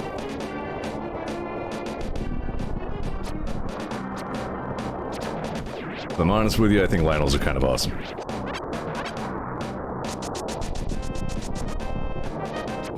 Defeat. Breath of the Wild's Lionels, though, I mean, you gotta respect them. They command respect, really. Zeor, we are going to break the barrier of Ganon's tower with our power. Aight.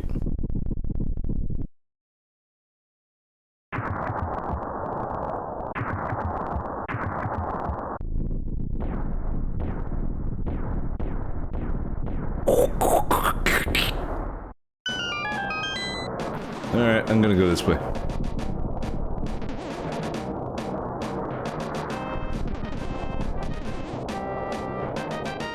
What would be fun?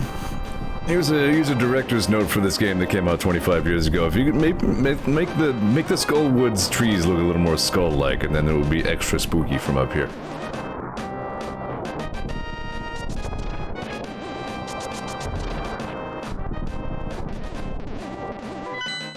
Alright, hang on a second here.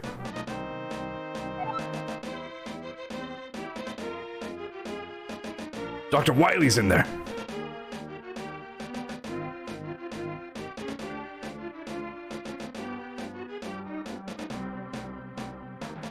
Stand by.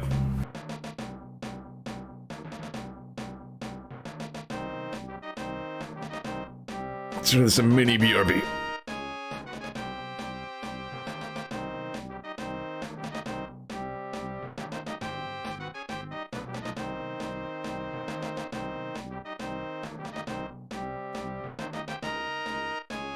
Okay, I lived high. Bonk.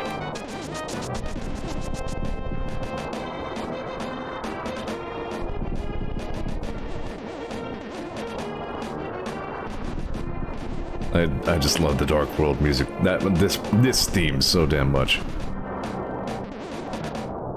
You know, it never really did bother me that, like, in this space here where the stairway is hidden, like, you go a little bit faster all of a sudden.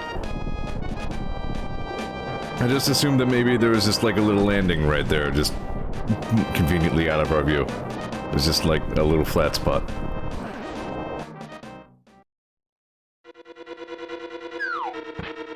Ah, Ganon's tower. So very ominous.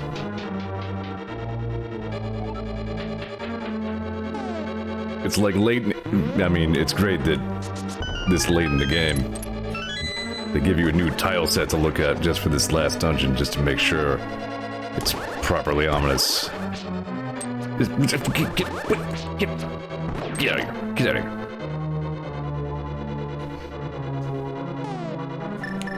Here's another place that might give me a couple of challenges outside of the randomizer.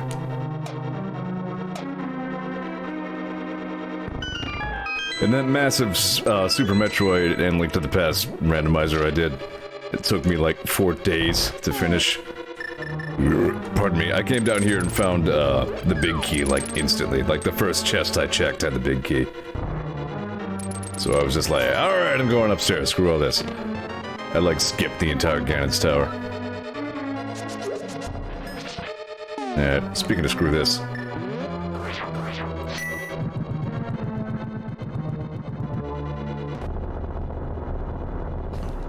Chunky.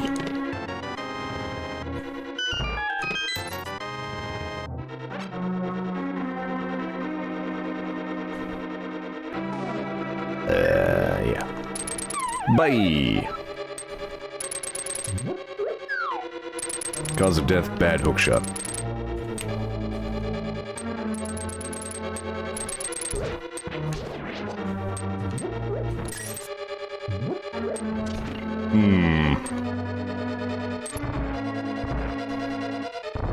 You know what Zelda game had outstanding dungeon music throughout? Link's Awakening. Link's Awakening was just generally great, wasn't it? I don't even remember what that did. Why do I feel like I want to do this on the way through here?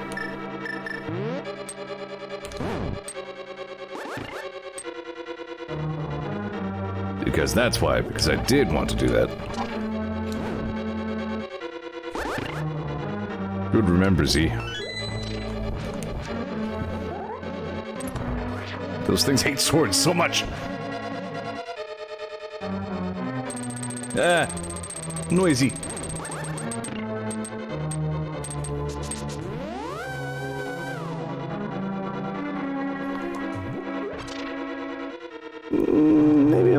too much trouble in here. Push. I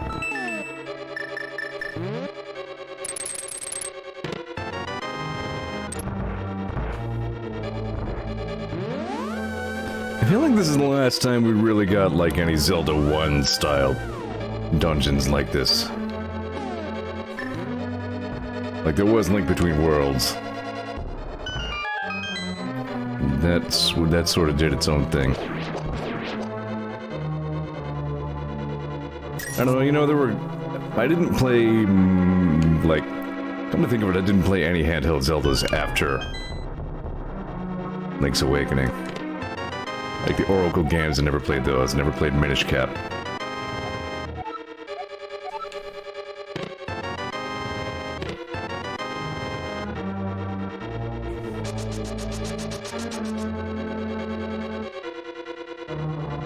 After watching Vinny play the Oracle games, or kind of watching him play the Oracle games many years after the fact, was not impressed with them. I know a lot of people really liked them, but they kind of hit a lot of notes that I didn't appreciate.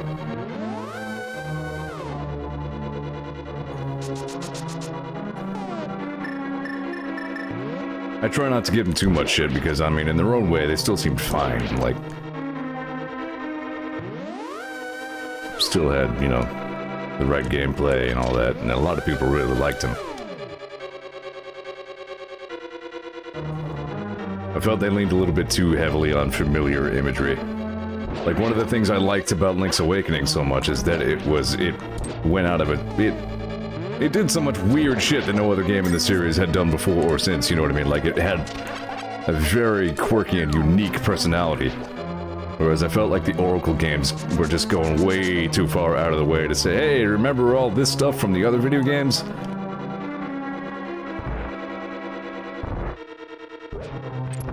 Whoops. I kind of didn't mean to use that key, actually. Well, damn. Alright, so... Big chest is over... Okay, I have the compass, so I know where that is.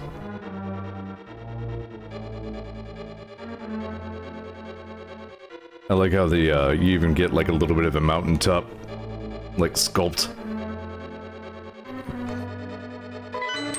At the top there.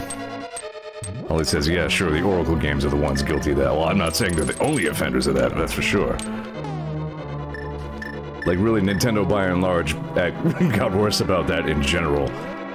Like, after A Link to the Past and, like, Super Metroid and stuff, like, these series all kind of started leaning really heavily on reusing music leitmotifs, especially after a certain point.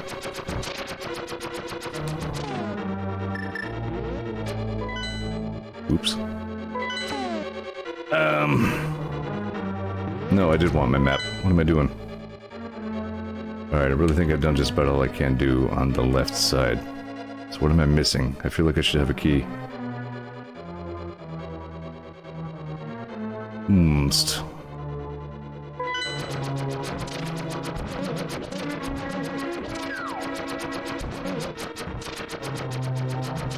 Just wait this out.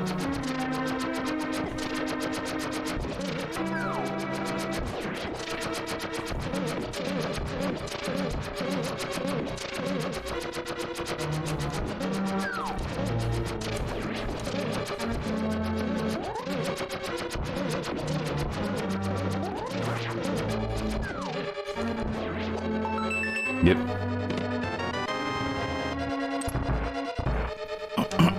Pardon. Right. Stop that.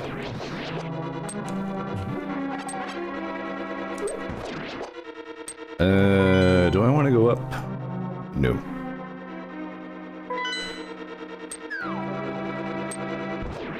At least I don't think I want to go up. Ark.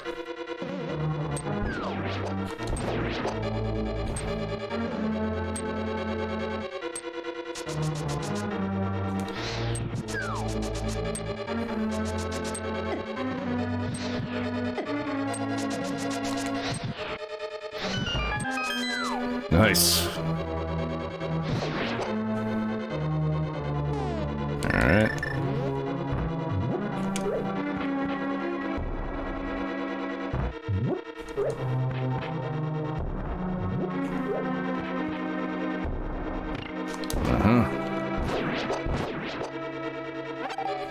Alright, let's just do this the smart way this time. Yeah, take that. Yeah, smart. Yeah.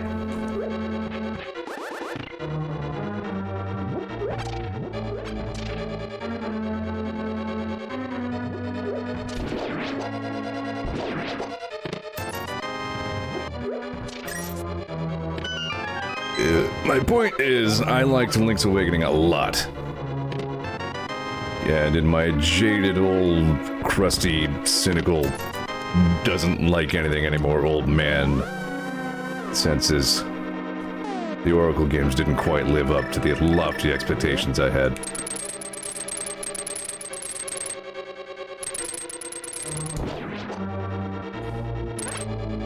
I'm sure I would have loved them had I been there for them at the time when they were new. So, I mean, you know how all that goes. Ah. Bye.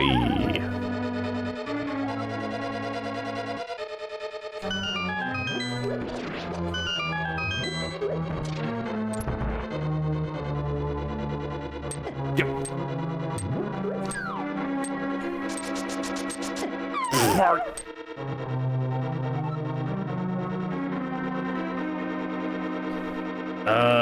Here we go.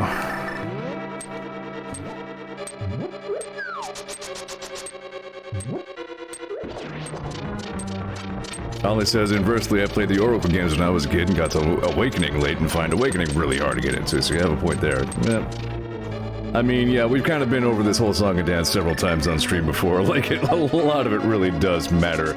I mean, a lot of it really is a matter of, you know, what was available to you when you was a kid.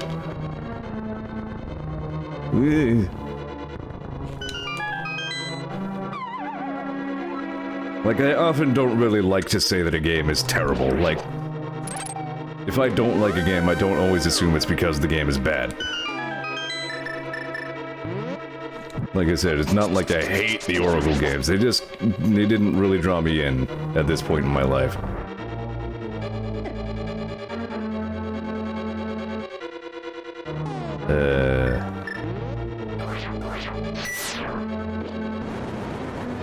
Right.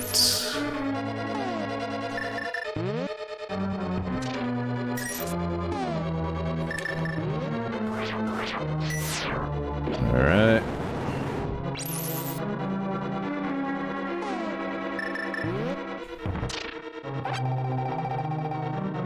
I really would not at all mind playing Wind Waker and or Twilight Princess again, though. Like I am really hoping that that rumor about those remasters is true. Like, I know they both got remasters on the Wii U, but like, did anybody actually have a Wii U? Like, broadly speaking, did anyone have a Wii U? Hey!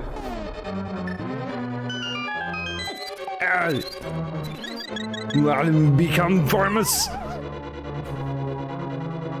Well done, Ollie, thank you. Today you face the Silver Arrows. You are Craven. Prepare to face the Silver Arrows. Death is coming for you. I am instructed. Do you get it? Do you get the joke?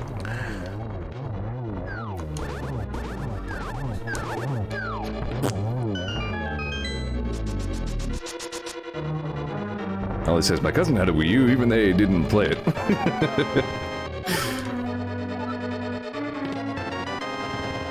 Nintendo had like a Windows moment there. There was that awkward in-between one that nobody really liked. But still, they took some lessons from it. Bonk.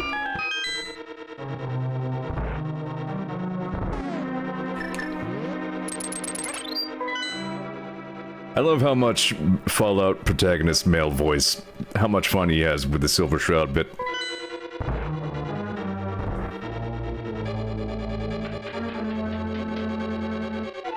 I enjoyed that quest a lot. Yeah! Found red mail. I've done that quest with Codsworth and with Nick in tow. No. Codsworth gets all into it. He loves it. Alright, I guess I'm just going upstairs now. Yep. Big key means to go up. I did not go in that room. I don't think there's anything important in there. Yeah, nope. But, Nick, I don't think was into it so much, but he tried to be a little bit. Like, he just threw in this just like a, yeah, you're in for it now, or something like that.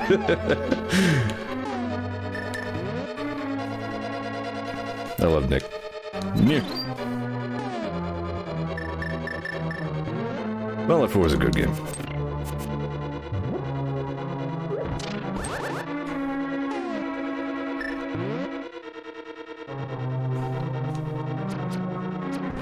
Nice shot, nerd.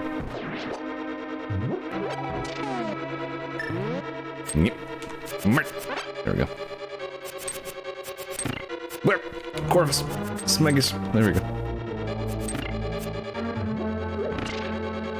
I gotta nudge one of these woody blocks, right? Yeah, there it is. Son of a...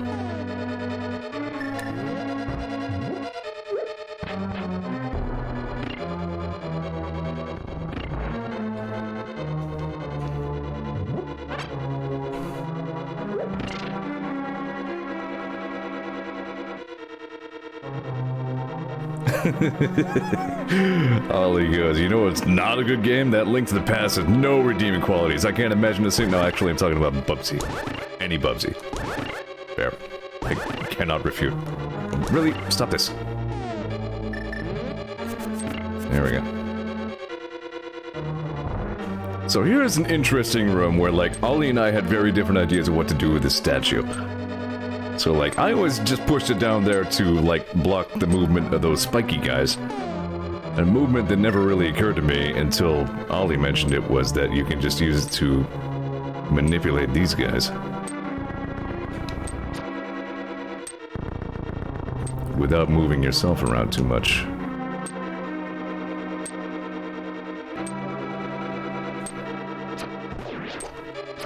Smart. Galaxy brain. Did you come up with that? Or did I make that up? What did you do in that room? Did I invent a third thing?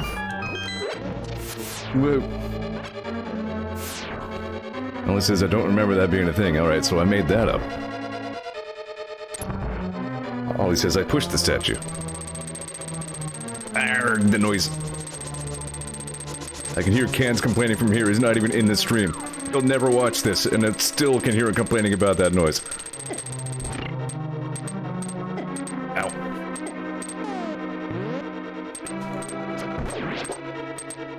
Sometimes ignore the statue altogether, says Ollie. And then where the hell did I come up with that idea? I must have just made it up myself. I just thought I remembered some conversation happening where somebody watched me pushing that statue in the way of that spike. I was just like, okay, that's not what I did in that room. And I really thought that was you. Ew. What are you supposed to do about this? Are you actually supposed to bonk over there? Hey!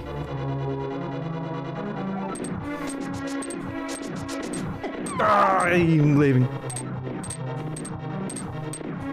I don't think there's much in there anyway. At best, it's gonna be a fairy. Actually supposed to bonk this son of a... So yeah, like the only thing in the game where you're supposed to use the bonk to go over a gap. Oh, come on, Link. There we go. Nope.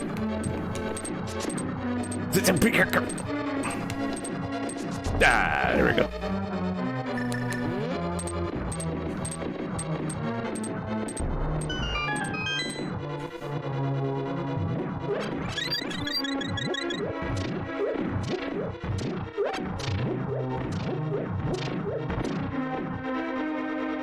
Now, can you bonk back over? Kinda. Yeah, there we go. Oh yeah, it's definitely not the only place where you can bonk to get over gaps. It's the only place where the game expects it of you.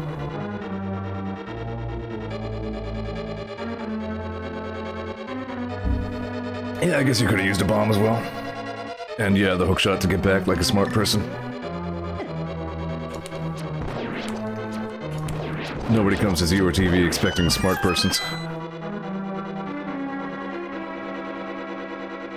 Nee. Nice shot, me. Oh. Oh. No, thanks, Ollie. It says I do, but I also expect my smart person friend to have a dumb stream brain. Alright, good. You're in the right place. I never did figure out if I'm, like, a dumb genius or a smart idiot. Ah. Ow!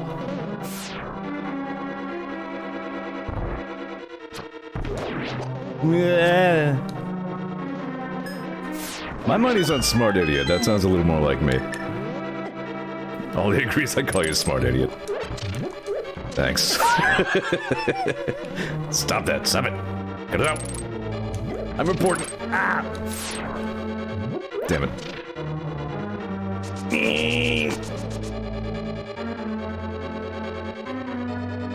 One.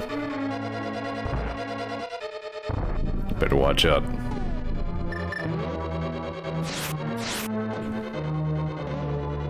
Ding.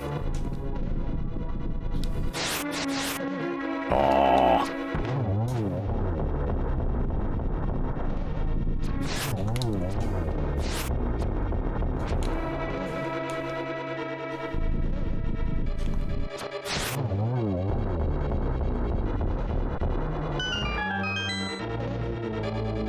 Operation Red Glare, was that the railroad one? Yeah, it must have been, if you're on that path. Yep, I remember that. I was surprised at how easy that was, as a matter of fact. You're just kinda gonna let us do all this, huh? Alright.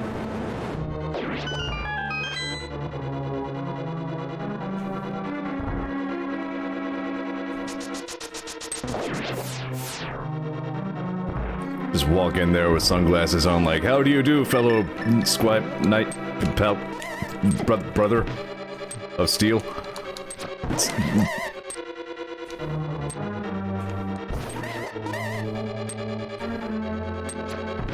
Yeah.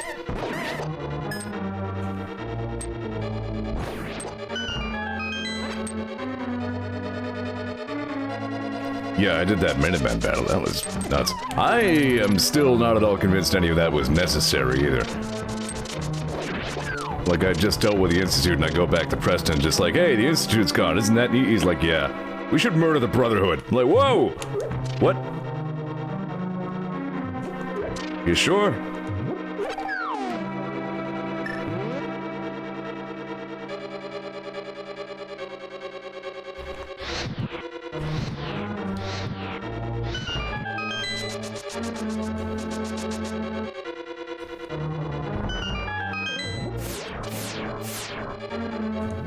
Apparently he only suggests this if you're enemies with the Brotherhood, says Ollie.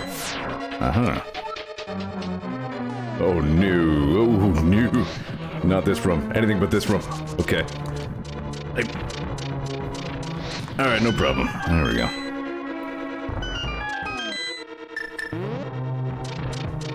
Ow.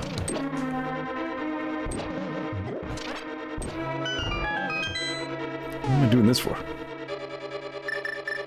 Yeah, I was trying to think of, like, in what scenario are you at that point in the game and not enemies with the Brotherhood, though? What?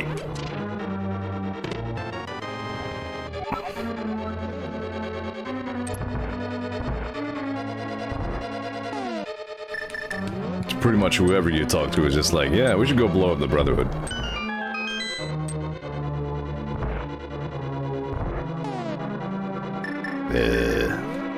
Powder.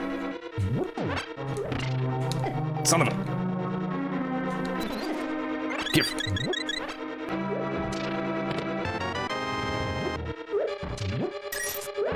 Alright, Ganon's Castle also not as hard as I remembered, but...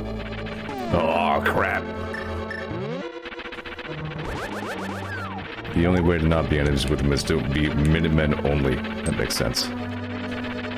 Like, there's no real bad blood between the Minutemen and the Brotherhood. Wow, okay.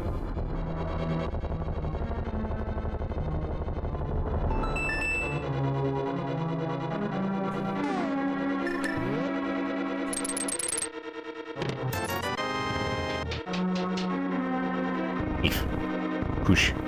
Shove.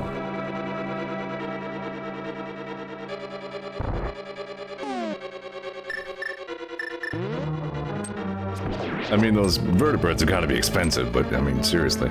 Settle down. Sometimes rocket launcher accidents happen. They're not really a precision tool.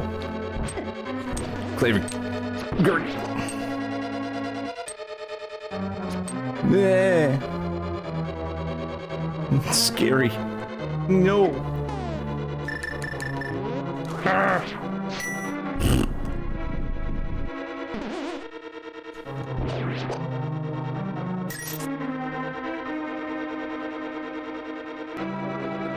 Yeah, there we go.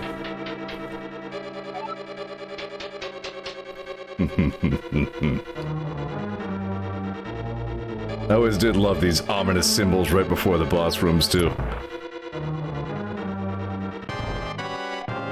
Ho! It is great that you would come all the way here, Zeor. I am very happy to see you again, but you'd better believe that we will not have a third meeting. Prepare to meet your doom!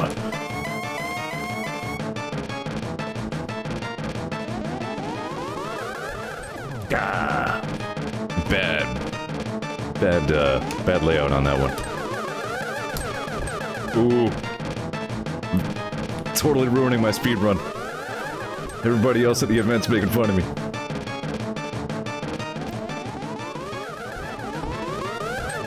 Somebody's gonna donate $20 for every time I screwed this up.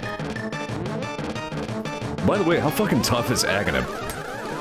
Like, how many enemies in the Zelda series are just plain immune even to the Master Sword?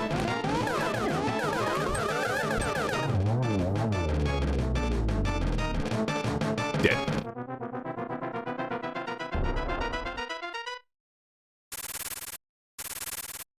Spoopy. And Bird is now available in the Dark World for reasons.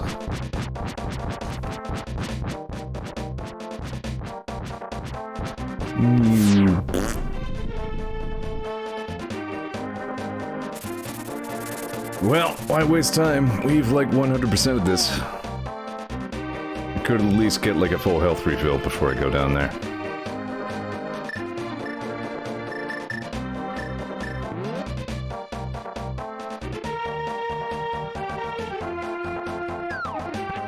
Yeah, why don't we go see if anybody can get his fighting fit.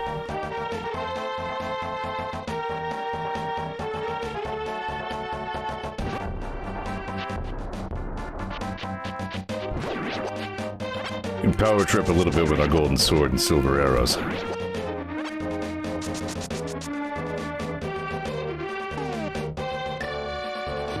Yeah, let's go to the medicine shop. Abuse the free sample like it's WinRAR.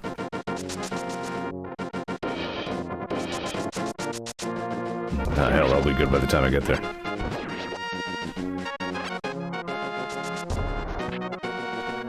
Ollie has a prediction.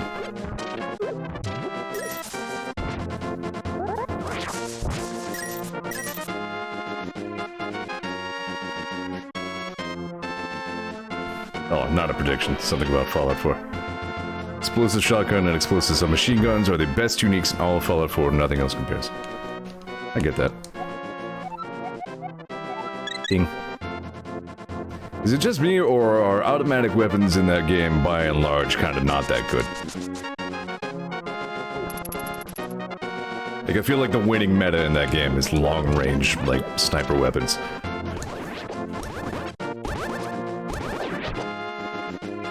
Or maybe that's just me because that's what I like, but...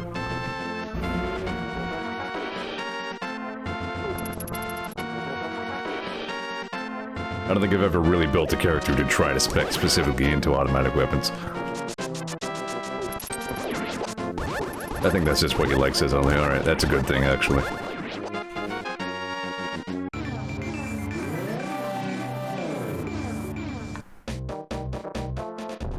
Yeah, I'd probably like automatic weapons fine if I, you know, built myself for them.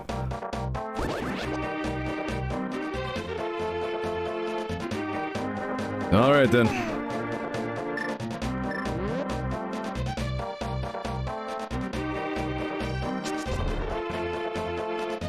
I still love that sky. It's a great just horizon view. Oh yeah, that minigun is fucking abominable. Maybe that's why I think automatic weapons are so fucking bad. Never imagined a boy like you could give me so much trouble. It's unbelievable that you defeated my alter ego Aghanim the Dark Wizard twice. But I will never give you the Triforce. I will destroy you and make my wish to conquer both light and dark worlds come true without delay. Laser Gatling seems magnificent though, yeah. Like, I'd never really given that a good use either, but it picked one up, and statistically it beats the shit out of the regular minigun.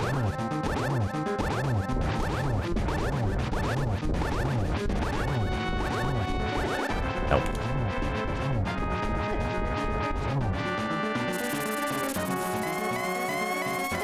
Ow.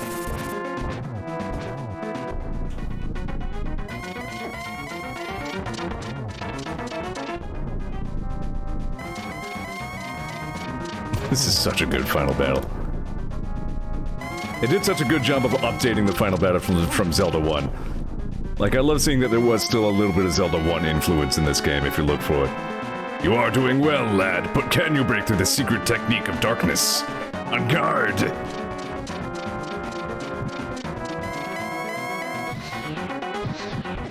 Right. Yeah, right.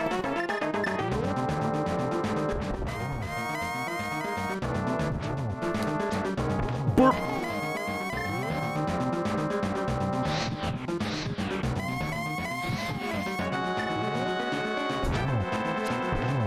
You're doing well, Ganon, but can you deal with someone turning the lights on? Let's go ahead and get ahead of this, because he hits really hard.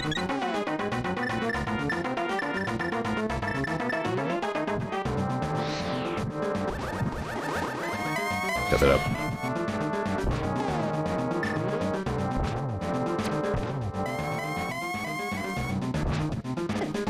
Fork.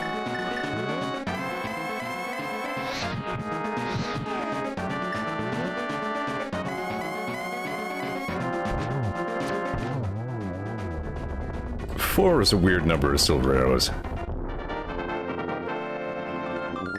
Didn't even fall down once.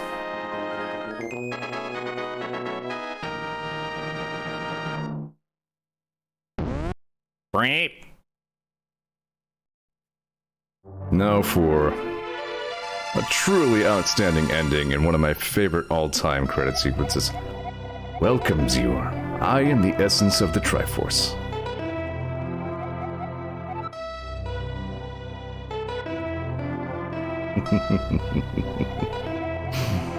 At least they didn't ape this tune to death in later games. The Triforce will grant the wishes in the heart and mind of the person who touches it.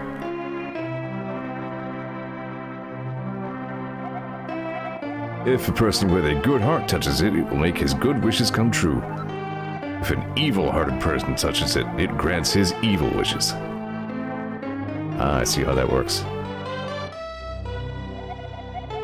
The stronger the wish, the more powerful the Triforce's expression of that wish. You can't fault Ganon for lack of ambition. Ganon's wish was to conquer the world. That wish changed the Golden Land to the Dark World.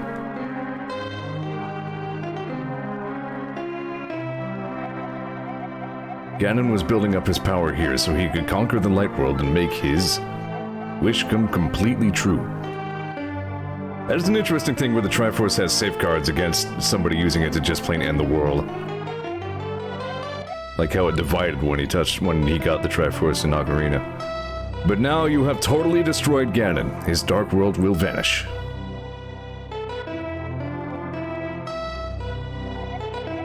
The Triforce is waiting for a new owner.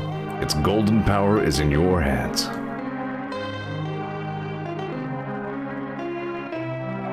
Now, touch it with a wish in your heart.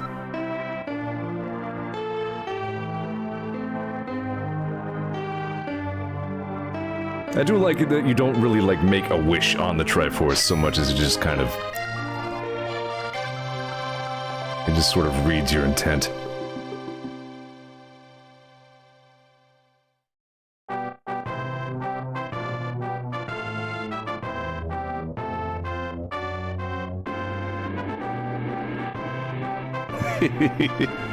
That's a very good King of Hyrule. You don't even have a nose. I love this tune.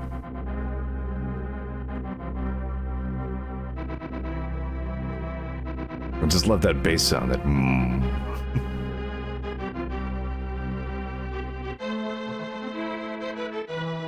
Hello.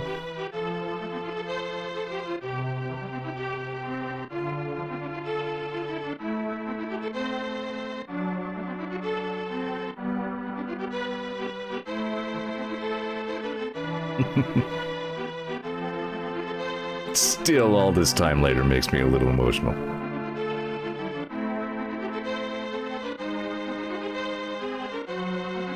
Are you sure that's friendship? Because that looks like a guy who wants to kick the other guy's head around. Shping! Oh, wow, I was way off.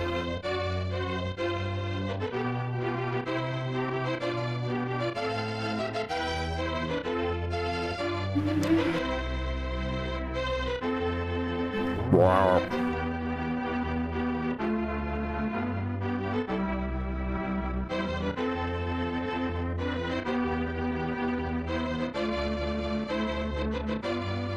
Yeah, I think you can probably see what I mean when I say that, like, this is maybe the first game I can name that really made me feel immersed in a living world.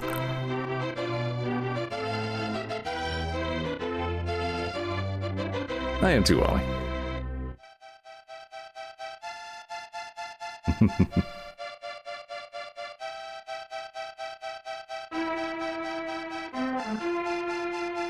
Venus, Queen of Fairies. It's a valid but very old-fashioned spelling of fairy.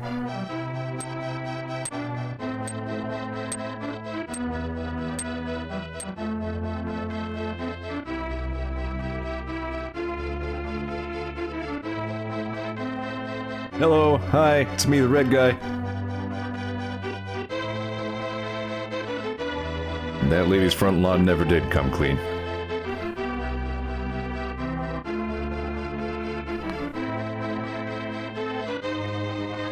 Yeah, I'm well. The lost old man. Not all who wander are lost.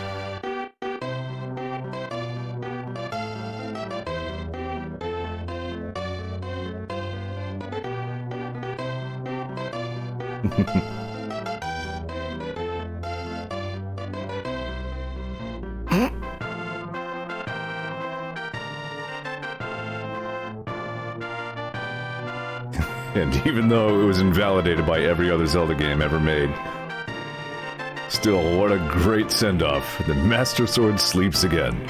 Forever.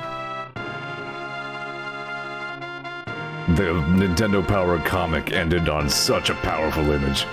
It's like the iconic image of the Master Sword in the pedestal, but it's all overgrown with, like, ivy and vines.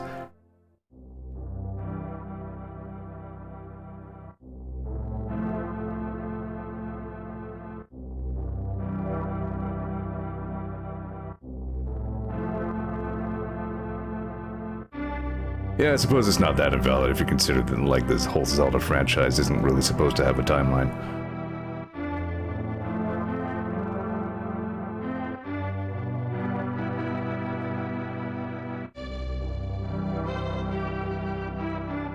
So sure, we'll say in this iteration of the universe, yeah. God, I just love this tune so fucking much.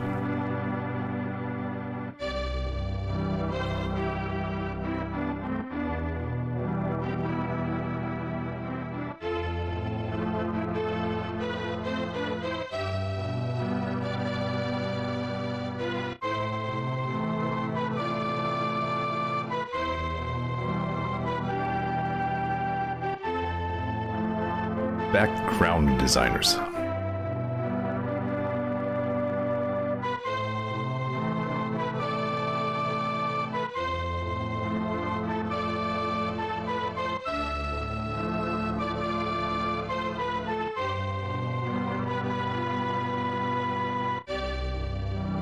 Just the one main programmer.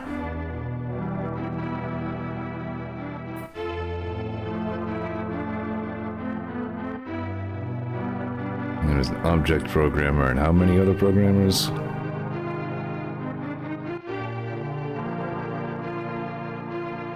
Quite a few, actually. Counted 9, so I guess it was a team of 11.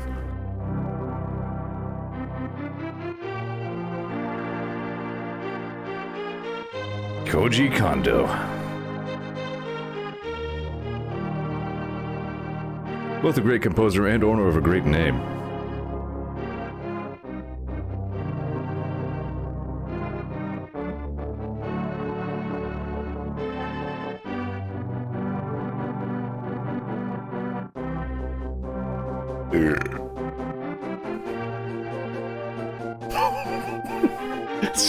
Don't mind me, I'm just adding to the beauty.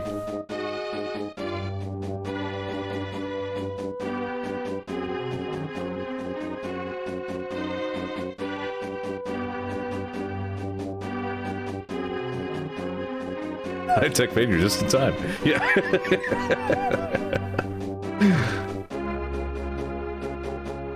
I mean, you pretty much know how the game goes. I did really well at it. I 100%ed it. I didn't fall down at all in the Ganon fight.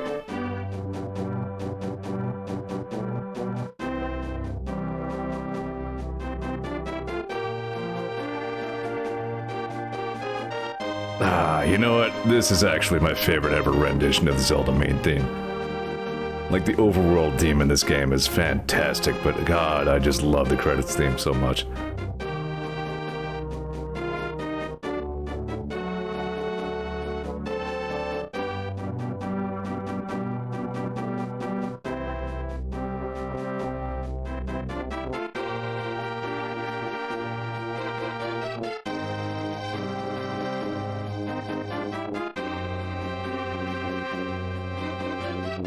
Okay, I feel bad for anybody who took over 100 sessions to beat A Link to the Past. The end. Good video game.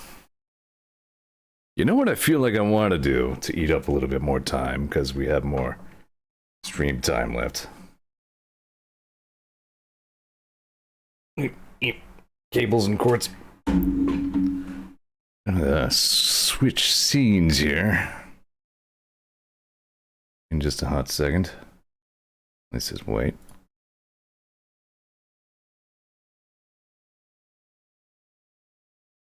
I guess it was a stealth mission, yeah. You just kind of breeze in and out of there. All it says I just blew up everybody in the way. Whatever works.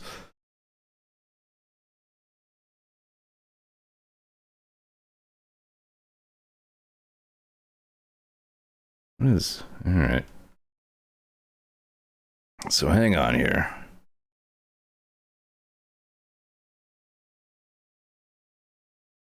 As always, I gotta fiddle and futz around with Streamlabs OBS to do what I'm trying to do.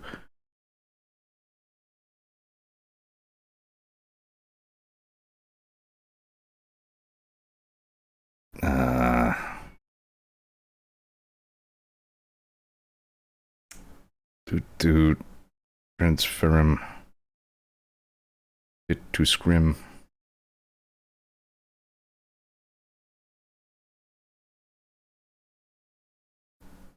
What if I hop over to the... Yeah, there we go. That works, that works. This is the best part of any Zeor TV stream. The Zeor working with Streamlabs OBS ASMR. I'll just make dad noises while I try to make the thing go. And I also have to adjust the filter a little bit because we have a little bit more title bar poking in there.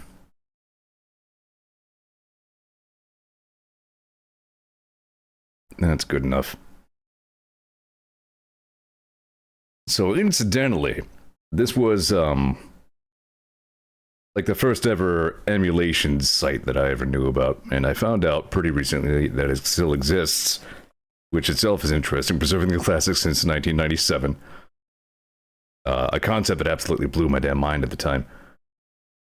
But it not only still exists, but is also archiving old game manuals now. Why don't I find us some tunes to listen to while we go over this? I definitely want to look up a couple of old game manuals. And A Link to the Past made me think of this because I remembered having some pretty interesting imagery in there. Let me just find us some tunes here. Here we go. Yep, there we go. There's one particular tune from this soundtrack. There we go, that's the one I like. What happens if I blow this up? Let's just go back to small. So let's see, if we look in Super NES, Super Nintendo, is it going to be under L? Yeah, here we go. What's the difference between these? Resolution... Well, Vim contributed that one, so...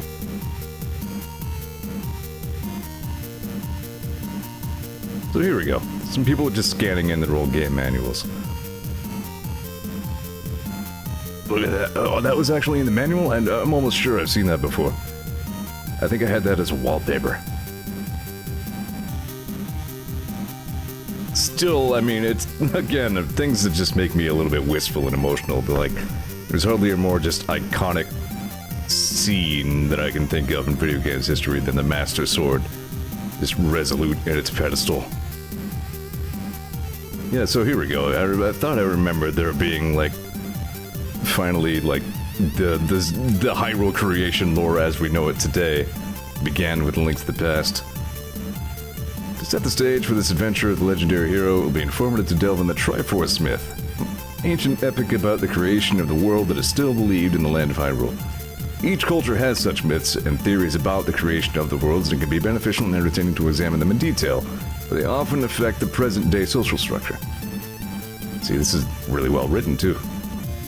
Legends say the mythical gods of Hyrule had as their chosen people the Hylia. These ancient people left scrolls that are the primary source of the legends. It's still interesting that A Link to the Past considers, like, the Hylians, like an ancient race. Whereas in Ocarina of Time, it's such that it's just, you know, people. Link is one. According to the Hylian scrolls, the mythical gods descended from a distant nebula to the... Hold on. What if I do blow this up? No, that's as big as it gets. Alright, looks like we're about the right size. I'm cutting off like a little bit at the bottom of this in my window, actually. What's going on with that? Filters... That's weird. Yeah, it's fine. I'm not going to worry about it. But yeah, I remember looking in this manual and seeing these really nice artworks. Yeah, there's just like a tiny bar at the bottom that just says Vim's Lair, vim.net, and that for some reason is being cut off. Also, we are getting a little bit of the damn title bar, which I already cropped out. Hang on. What are you doing, you drunk ass? Thing. You thing, you computer thing. What do you even do? What's the matter with you? Anyway. The mythical gods descended from a distant nebula to the world that was created, to the world that was, and created order and life. The god of power dyed the mountains red with fire and created land. The god of wisdom created science and wizardry and brought order to nature. And the god of courage through justice and vigor created life. So yeah, that's very consistent with how we learned it in... Oh, I see what it did, hang on. There we go. With how we learned it in Ocarina of Time as well. Even in the way it said, like, the the fiery arms of Din is what added the red color to the rods and such. Although... Alright. After the gods had finished the work, they left the world, but not before creating a symbol of their strength, the golden triangle known as the Triforce. A small but powerful portion of the essence of the gods was held in this mighty artifact, which was to guide the intelligent life on the world of Hyrule. Though it was an inanimate object, the Triforce had the power to bestow three titles, which gave the person who received them great powers: the Forger of Strength, the Keeper of Knowledge, and the Juror of Courage. That's interesting. That's almost like Zelda 1 lore, where like Impo was the keeper of the one Triforce. I don't know. I don't really know Zelda 1 lore all that well.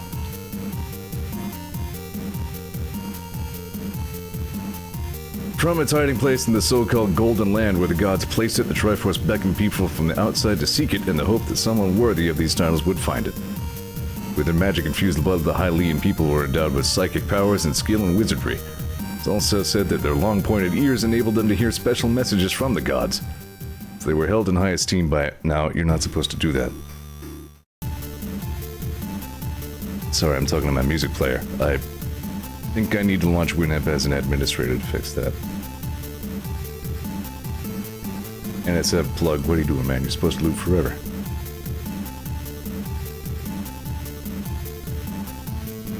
Okay, default number of loops 2. Hang on, I'm gonna fix this before I... This power stuff lines up with the Twilight Princess, Laura says Ollie. I don't remember Twilight Princess as well as I should.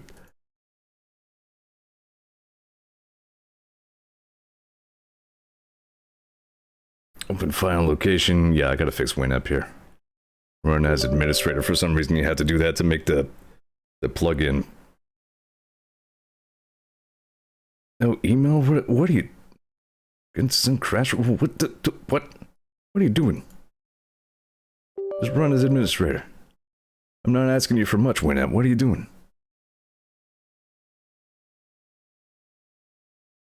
WinUp error reporter.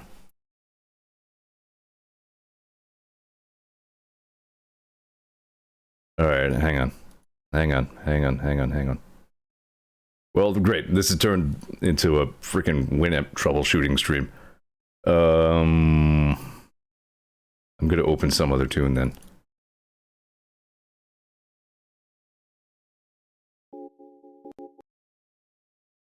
Great. WinApp is fucking broken now.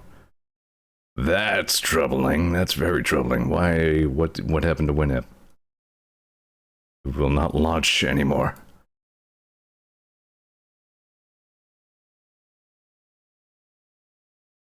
How about just open an MP3?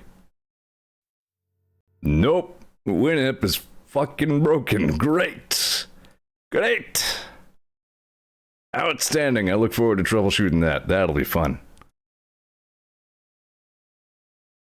Alright then, let's YouTube some music, I guess. Sheesh. What am I even doing here? This is ridiculous.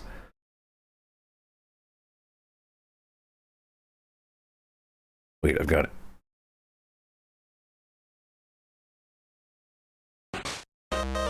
Yes, good.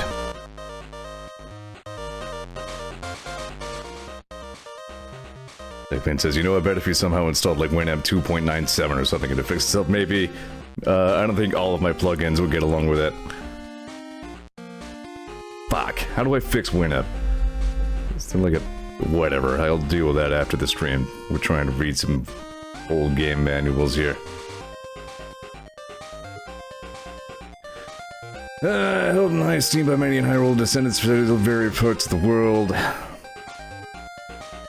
But in passing, the lore was often distorted or lost altogether. There are many Hylian buildings which are mentioned repeatedly in legends. Those buildings which now lie in ruin, pale shadows of their former splendor, closely tied to the Triforce. Some were said to house the Triforce itself. If it were only a symbol of the gods, the Triforce would be coveted by many. But a verse from the Book of Medora, that's in the video game, made the Triforce even more desirable. In a realm beyond sight, the sky shines gold, not blue. There the Triforce's might makes mortal dreams come true. Many aggressively searched for the wish-granting Triforce, but no one, not even the Hylian sages, was sure of its location. The knowledge had been lost over time. Some say the Triforce lay under the desert. Wow. Others said it was in the cemetery in the shadow of Death Mountain, but no one ever found it. I mean, we can skim this. One day, quite by accident, a gate to the Golden Land of the Triforce was opened by a gang of thieves skilled in black arts. This land was like no other. In the gathering twilight, the Triforce shone from its resting place high above the world. In a long-running battle, the leader of the thieves fought his way past the followers in lust for the golden power. After vanquishing his own followers, the leader stood triumphant over the Triforce and grasped it with his blood-stained hands. He heard a whispered voice, "If thou hast a strong desire or dream, wish for it." And in reply, the roaring laughter of the brigand leader echoed across time and space. And he ever reached the far-off land of Hyrule. The name of this king of thieves is Ganondorf Dragmire. But he is known by his alias, Mandrag Ganon, which means Ganon of the Enchanted Thieves. Oh shit. I feel like I've heard Ganondorf Dragmire once somewhere before, but I do not remember where. That is very interesting. I do not know what Ganon wished for from the Triforce. However, in time, evil power began to flow from the Golden Land, and greedy men were drawn there to become members of Ganon's army. That's an interesting thought. Like, all of Ganon's minions and such might have been people who were just transformed by the Dark World. Many disasters beset Hyrule. Triforce, being an inanimate object, cannot judge between good and evil. Therefore, it could not know that Ganon's wishes were evil, it merely granted them. Suspecting that Ganon's power was based on the Triforce's magic, the people of Hyrule forged a sword resistant to magic, which could repulse even powers granted by the Triforce. This mighty weapon became known as the Blade of Evil's Bane, or the Master Sword. So this would imply that Ganon was in the Dark World, the Golden Land, for a very long time, before even this game started. So powerful that only one who is pure of heart and strong of body could wield it. As the seven wise men searched for a valiant person to take up the Master Sword, Ganon's evil army swarmed from the tainted Golden Land into Hyrule and attacked the castle. The wise men and knights of Hyrule combined forces to wage war on this evil horde. We should change music. It kind of is possible to eventually get tired of Guile's theme. Here we go, we'll just bring up the entire Street Fighter for Game Boy soundtrack. Yes, good.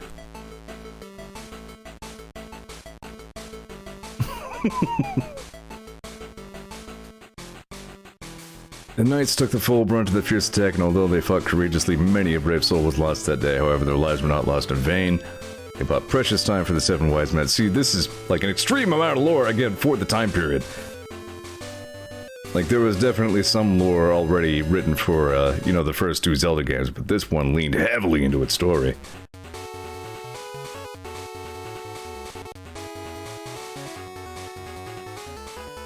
Many centuries have passed since the imprisoning war. So yeah, Ganon has been around for that long at this point in the timeline, I guess. The, you know, quote, timeline, unquote. No surprise that no one was prepared for new disasters, pestilence, drought. The imprisoned Dark World, as the Golden Land has come to be known. The Wise Man's seal was apparently intact. In response to the king's summons for anyone who could find the source of the troubles, a stranger named Aghanim came, quelled the disasters of the previously unseen form of magic.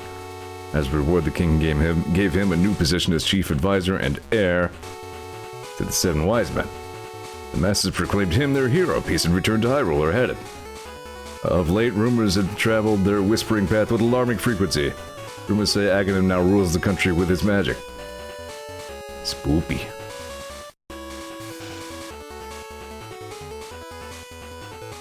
And that's where the game begins.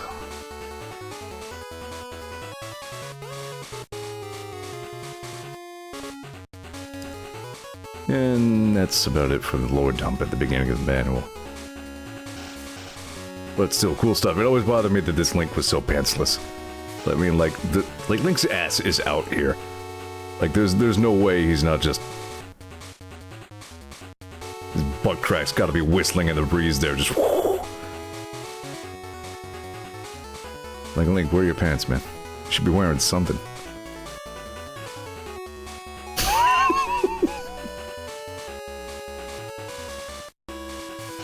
It's good shiny illustrations.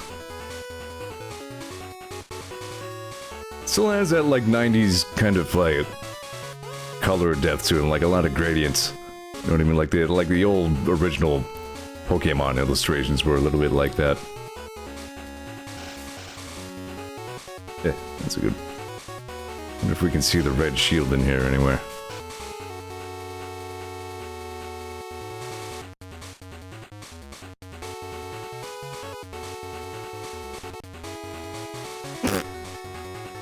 Find the crystal with the tiny lady in it.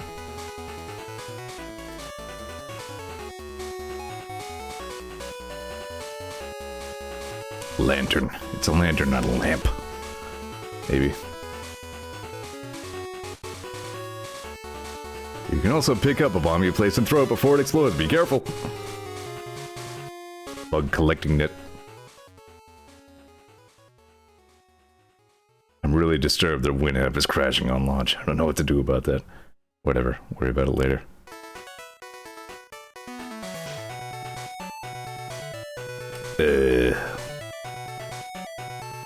Staff of Samaria. Not a cane, I guess.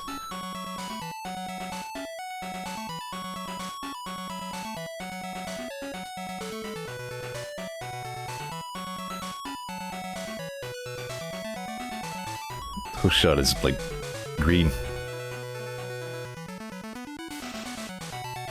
Staff of Burna. What the hell's this guy? Is that your uncle? I think that's your uncle. Here's a link at Zelda in the castle dungeon basement area. Sand guy. A lot of cool illustrations in here.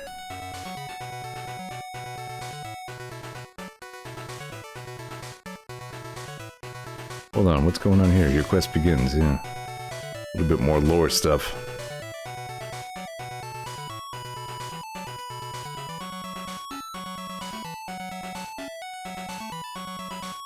Did that finally work out for you? Did you finally get rid of that thing?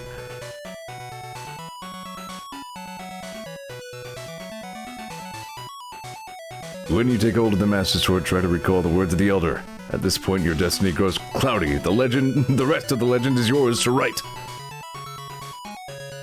Oh, good. Glad that finally happened. Stealth Host Knight, yeah.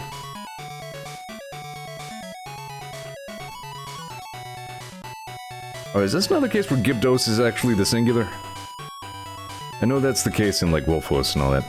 Yeah, see, here's Hinox. Super strong monster rumored to inhabit the Dark World, okay?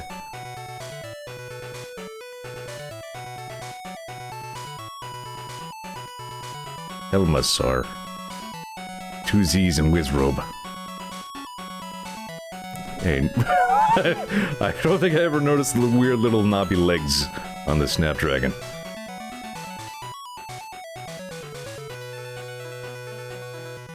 Well, there we go, there's the Zelda manual. What else did I want to look up?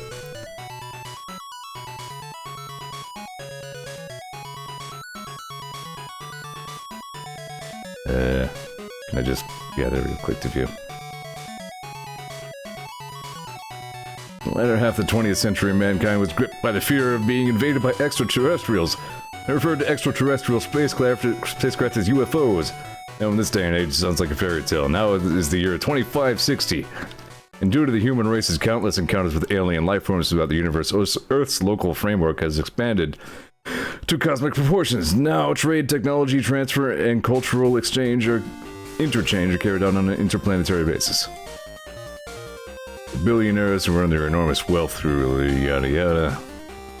Why not hold on some galactic scale some competition like the F1 races held on Earth centuries ago? At once everyone jumped on this idea.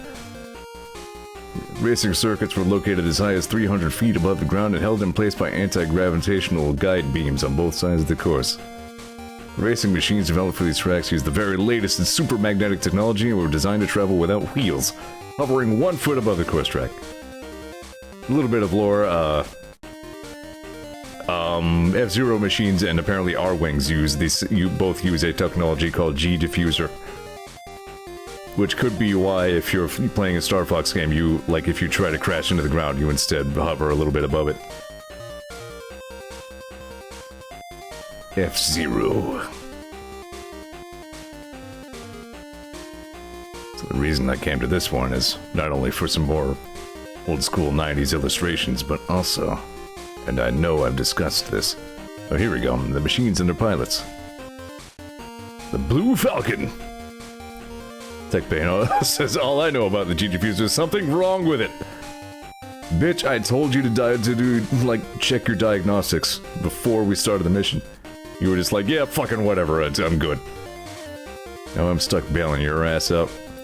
Got the fuck from Port Town, age unknown, probably in his early 30s. A known bounty hunter, not much is known besides that. Golden Fox, Dr. Robert Stewart. During the design and construction of this machine's developer Kevin Stewart, now deceased, gave priority to acceleration.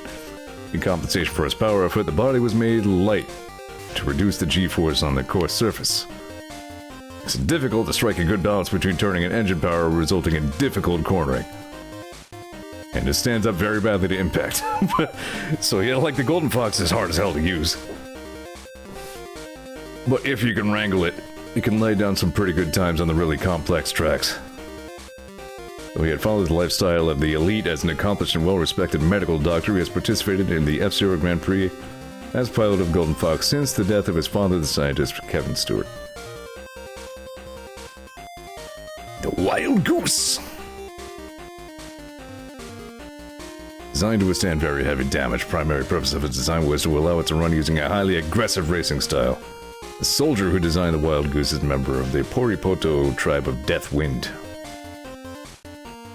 Pico is, in F-Zero lore, the reason the original F-Zero series was put on a long hiatus was because of, like, a catastrophic crash.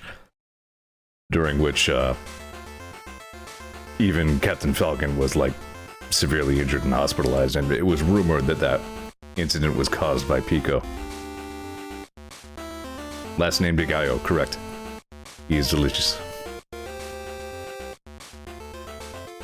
This machine has two RS-5025 engines, the pride of the universe, a heavy body machine that accelerates very slowly, has recorded the fastest speed of the four main machines.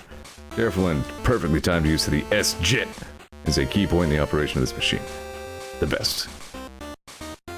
Yeah, very stable while cornering. Birthplace of Samurai Goro is unknown, but he is believed to be Japanese-American. Believed to be in his early 40s. Renegade band of thieves known to hide in the Red Canyon. It is known he participates in the Grand Prix under an alias, and it's rumored that this machine is stolen property. I liked the lore that all of these different tracks were like on different planets, which I think they walked back in later F-Zero games.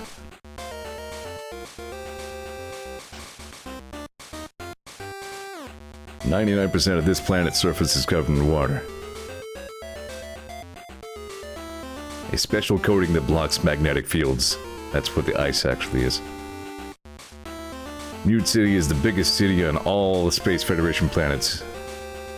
City of more than 200 million. Its original name was Mutant City. Alright.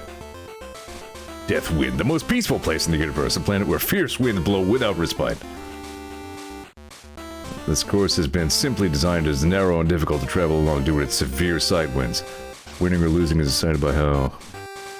You better hit the zippers, or don't. Silence, a truly soundless planet where not even a single noise can be heard, except for all of the noises that you hear perfectly normally during the F-Zero race. Whiteland, the most romantic planet in the universe. And Port Town, renowned among most technically demanding of all courses.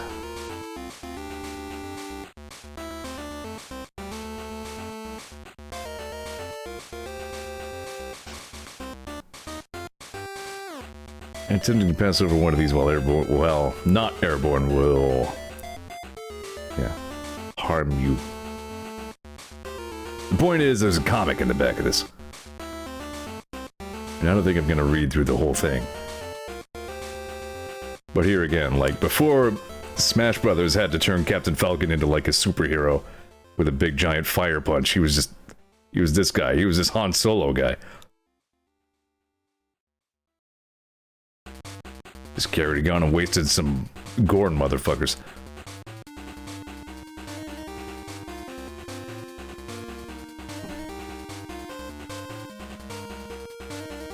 Oh, there's the Falcon Flyer. Which, again, we didn't even see in the games, but we did start seeing in Smash Brothers. So yeah, it really did exist here first.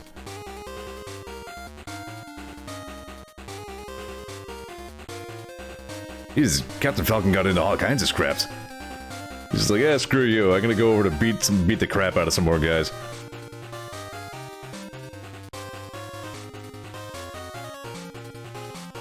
He did, like, I don't know if this guy was even about. Okay, no, he does have a poster. I think he just went into that office and started, like, punching people.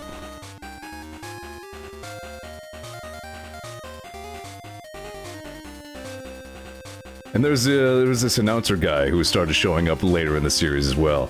I don't think we saw his face in-game until F-Zero X, and even then it was only on those monitors at the start of the race.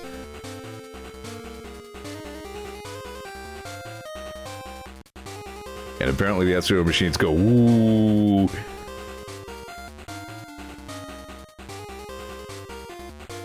Now, I'm almost sure this must have been changed at some point, like censored in some way or something. I'm almost sure this is where Captain Falcon was originally saying, real men don't use brakes.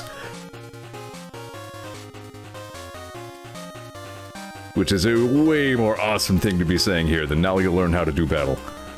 I hate losing to any driver whose blood is red. I like that one. There are two kinds of drivers in this race, me and the losers.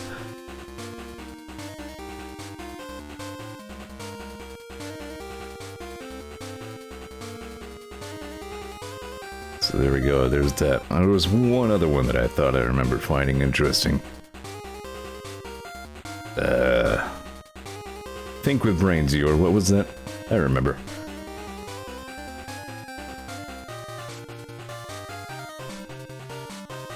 Even this one had some lore in the beginning of the manual that the game didn't get around to mentioning.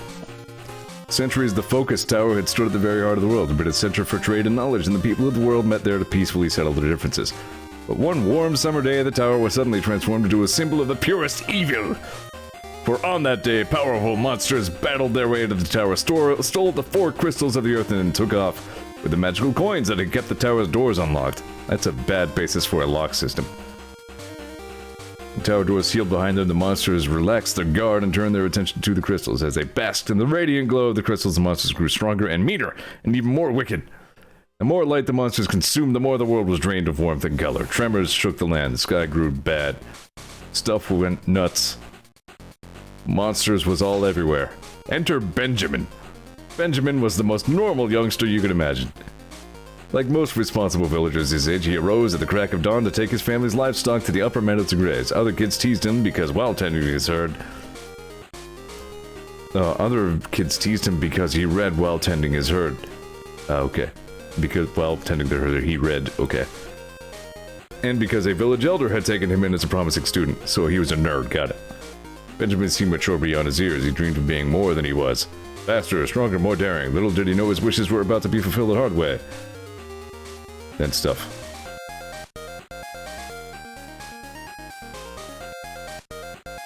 What's that anyway? Kind of, that's pretty much how it goes. Like, alright, my chapter in the video game is over. Goodbye. Shrug!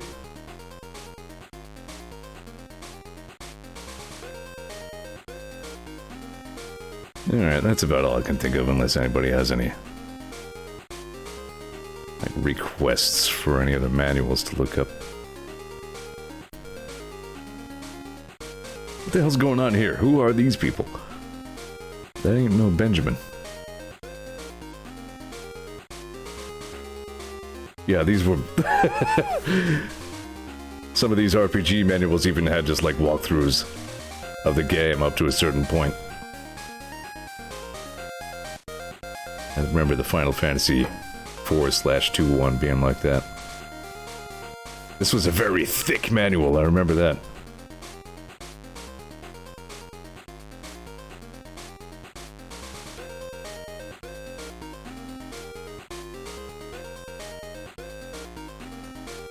Yeah, like the whole... starting on what, page 10?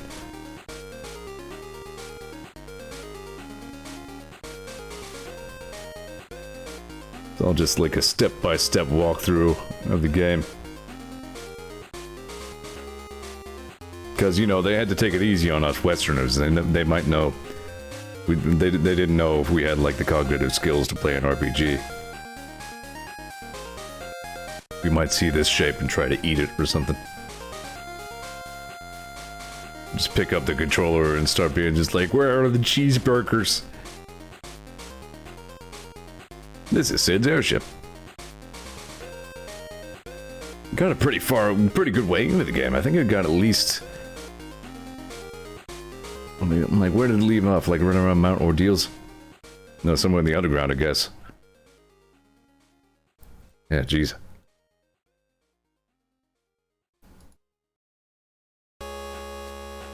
What, is this like a total list of all the armors and things in the game? That's pretty wild. I didn't know all that was in there.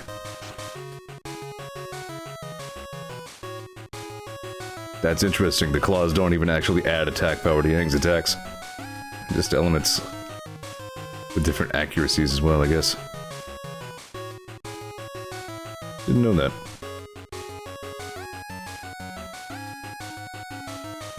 What about? CN didn't have this one. Wow, you got some really interesting illustrations in this one.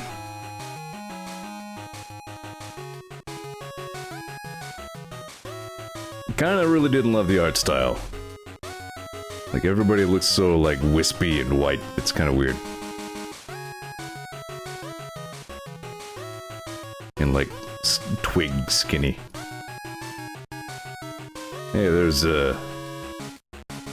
that person. The hell is that person called? Just kind of appeared late in the game, all of a sudden.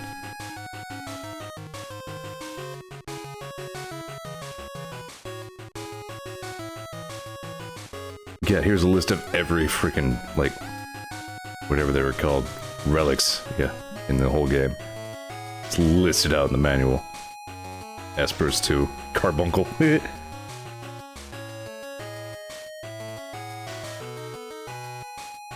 Weirdly comprehensive manuals.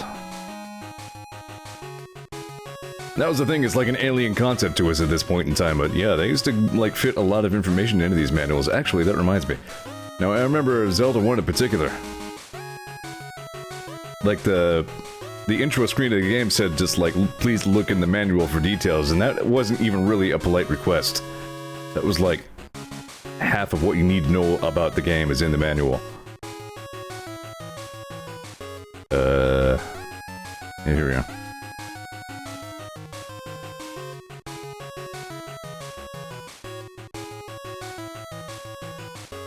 Hints on how to destroy Ganon. Here we go, more lore dumps. Alright, hang on a second.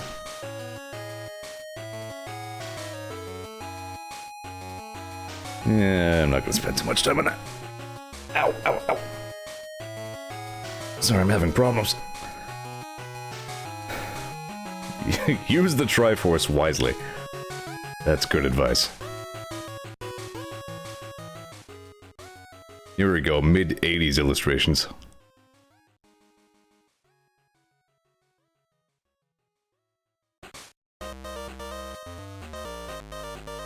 I feel like we've heard this one before.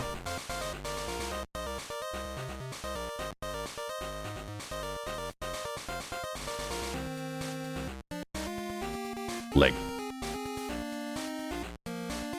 The leg of Zelda. No. Creating your own Link character. Link, the hero of The Legend of Zelda, does not exist yet. You create Link by first registering your player name. Okay.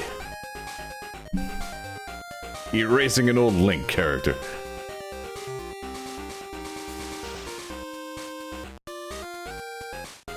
I maxed out stealth on my last Fallout 4 character. You eventually just gain, like, turn ghost for a second.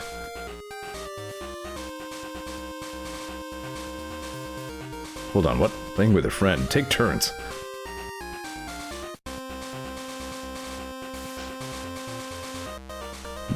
Right, this is the first cartridge ever with a battery-backed memory save. Battery is used to retain the player's data for 5 years, however, depending on the conditions, such as exposure to high temperatures, etc., the life of the battery may be reduced. So if it's been longer than 5 years since you last played The Legend of Zelda, it might not work.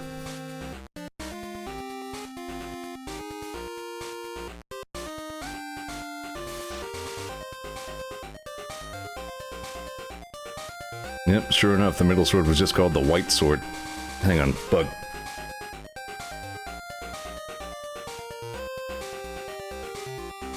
I want to kill the bug on stream. That would be great. And yeah, in the first couple of Zelda games, like, you would just have, like, a cross on the shield. Because they hadn't really made up the lore of Zelda yet, and they just figured, yeah, we'll just use Christianity as the religion of this universe.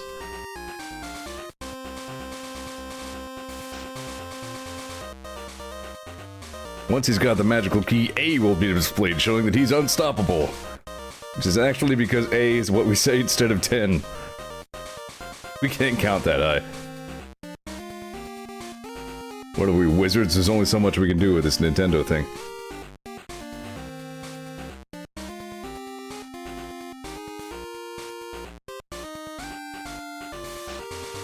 Magic wand, the one that the wizard robe uses. Wave it to let loose magic spells. If Link picks up the magic book and learns some new spells, he can chant some fiery spells and send out flames. The game unabashedly called that the Bible. Or, you know, only the Japanese version called that the Bible. It was just called Magic Book in our version. Yep, there's Link with the Triforce. That's exactly what it looks like. Just, hey, I found this. Is this important? I thought it was cheese, but it isn't cheese. Whoa, check out that Lionel. He's pretty strong, and Link's little shield can't stop his sword. Moblin? It's a freaky looking Moblin.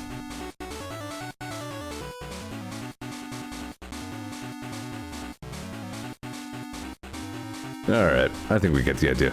Whoa, we don't like the Manji so much these days. That's interesting. The map and compass, or the picture below, shows some notes about the labyrinths. Link wrote them down from what Impa told him. Find the map, it's much more accurate, so that's interesting. Like, these are the shapes that all the dungeons are based on.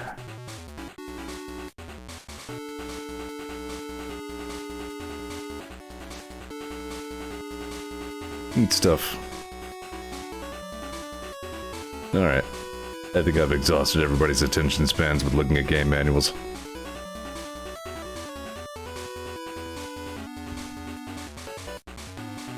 Yeah, there was a lot of useful information in here, though. Kind of. Alright, shut up. Okay, well, thanks for watching whatever the hell I've been doing here. I'm glad I played some Link to the Past. It was a good revisit. Glad I took some time to enjoy it, just as a video game as it was meant to be.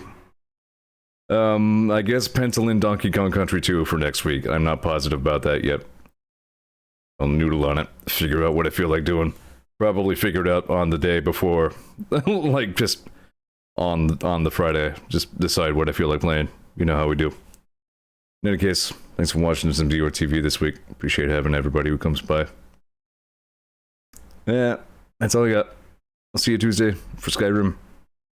Don't know how much more Dragonborn we have left, but we still have a good amount of Skyrim left ahead of us, so we'll work on that. Night. Night. Goodbye.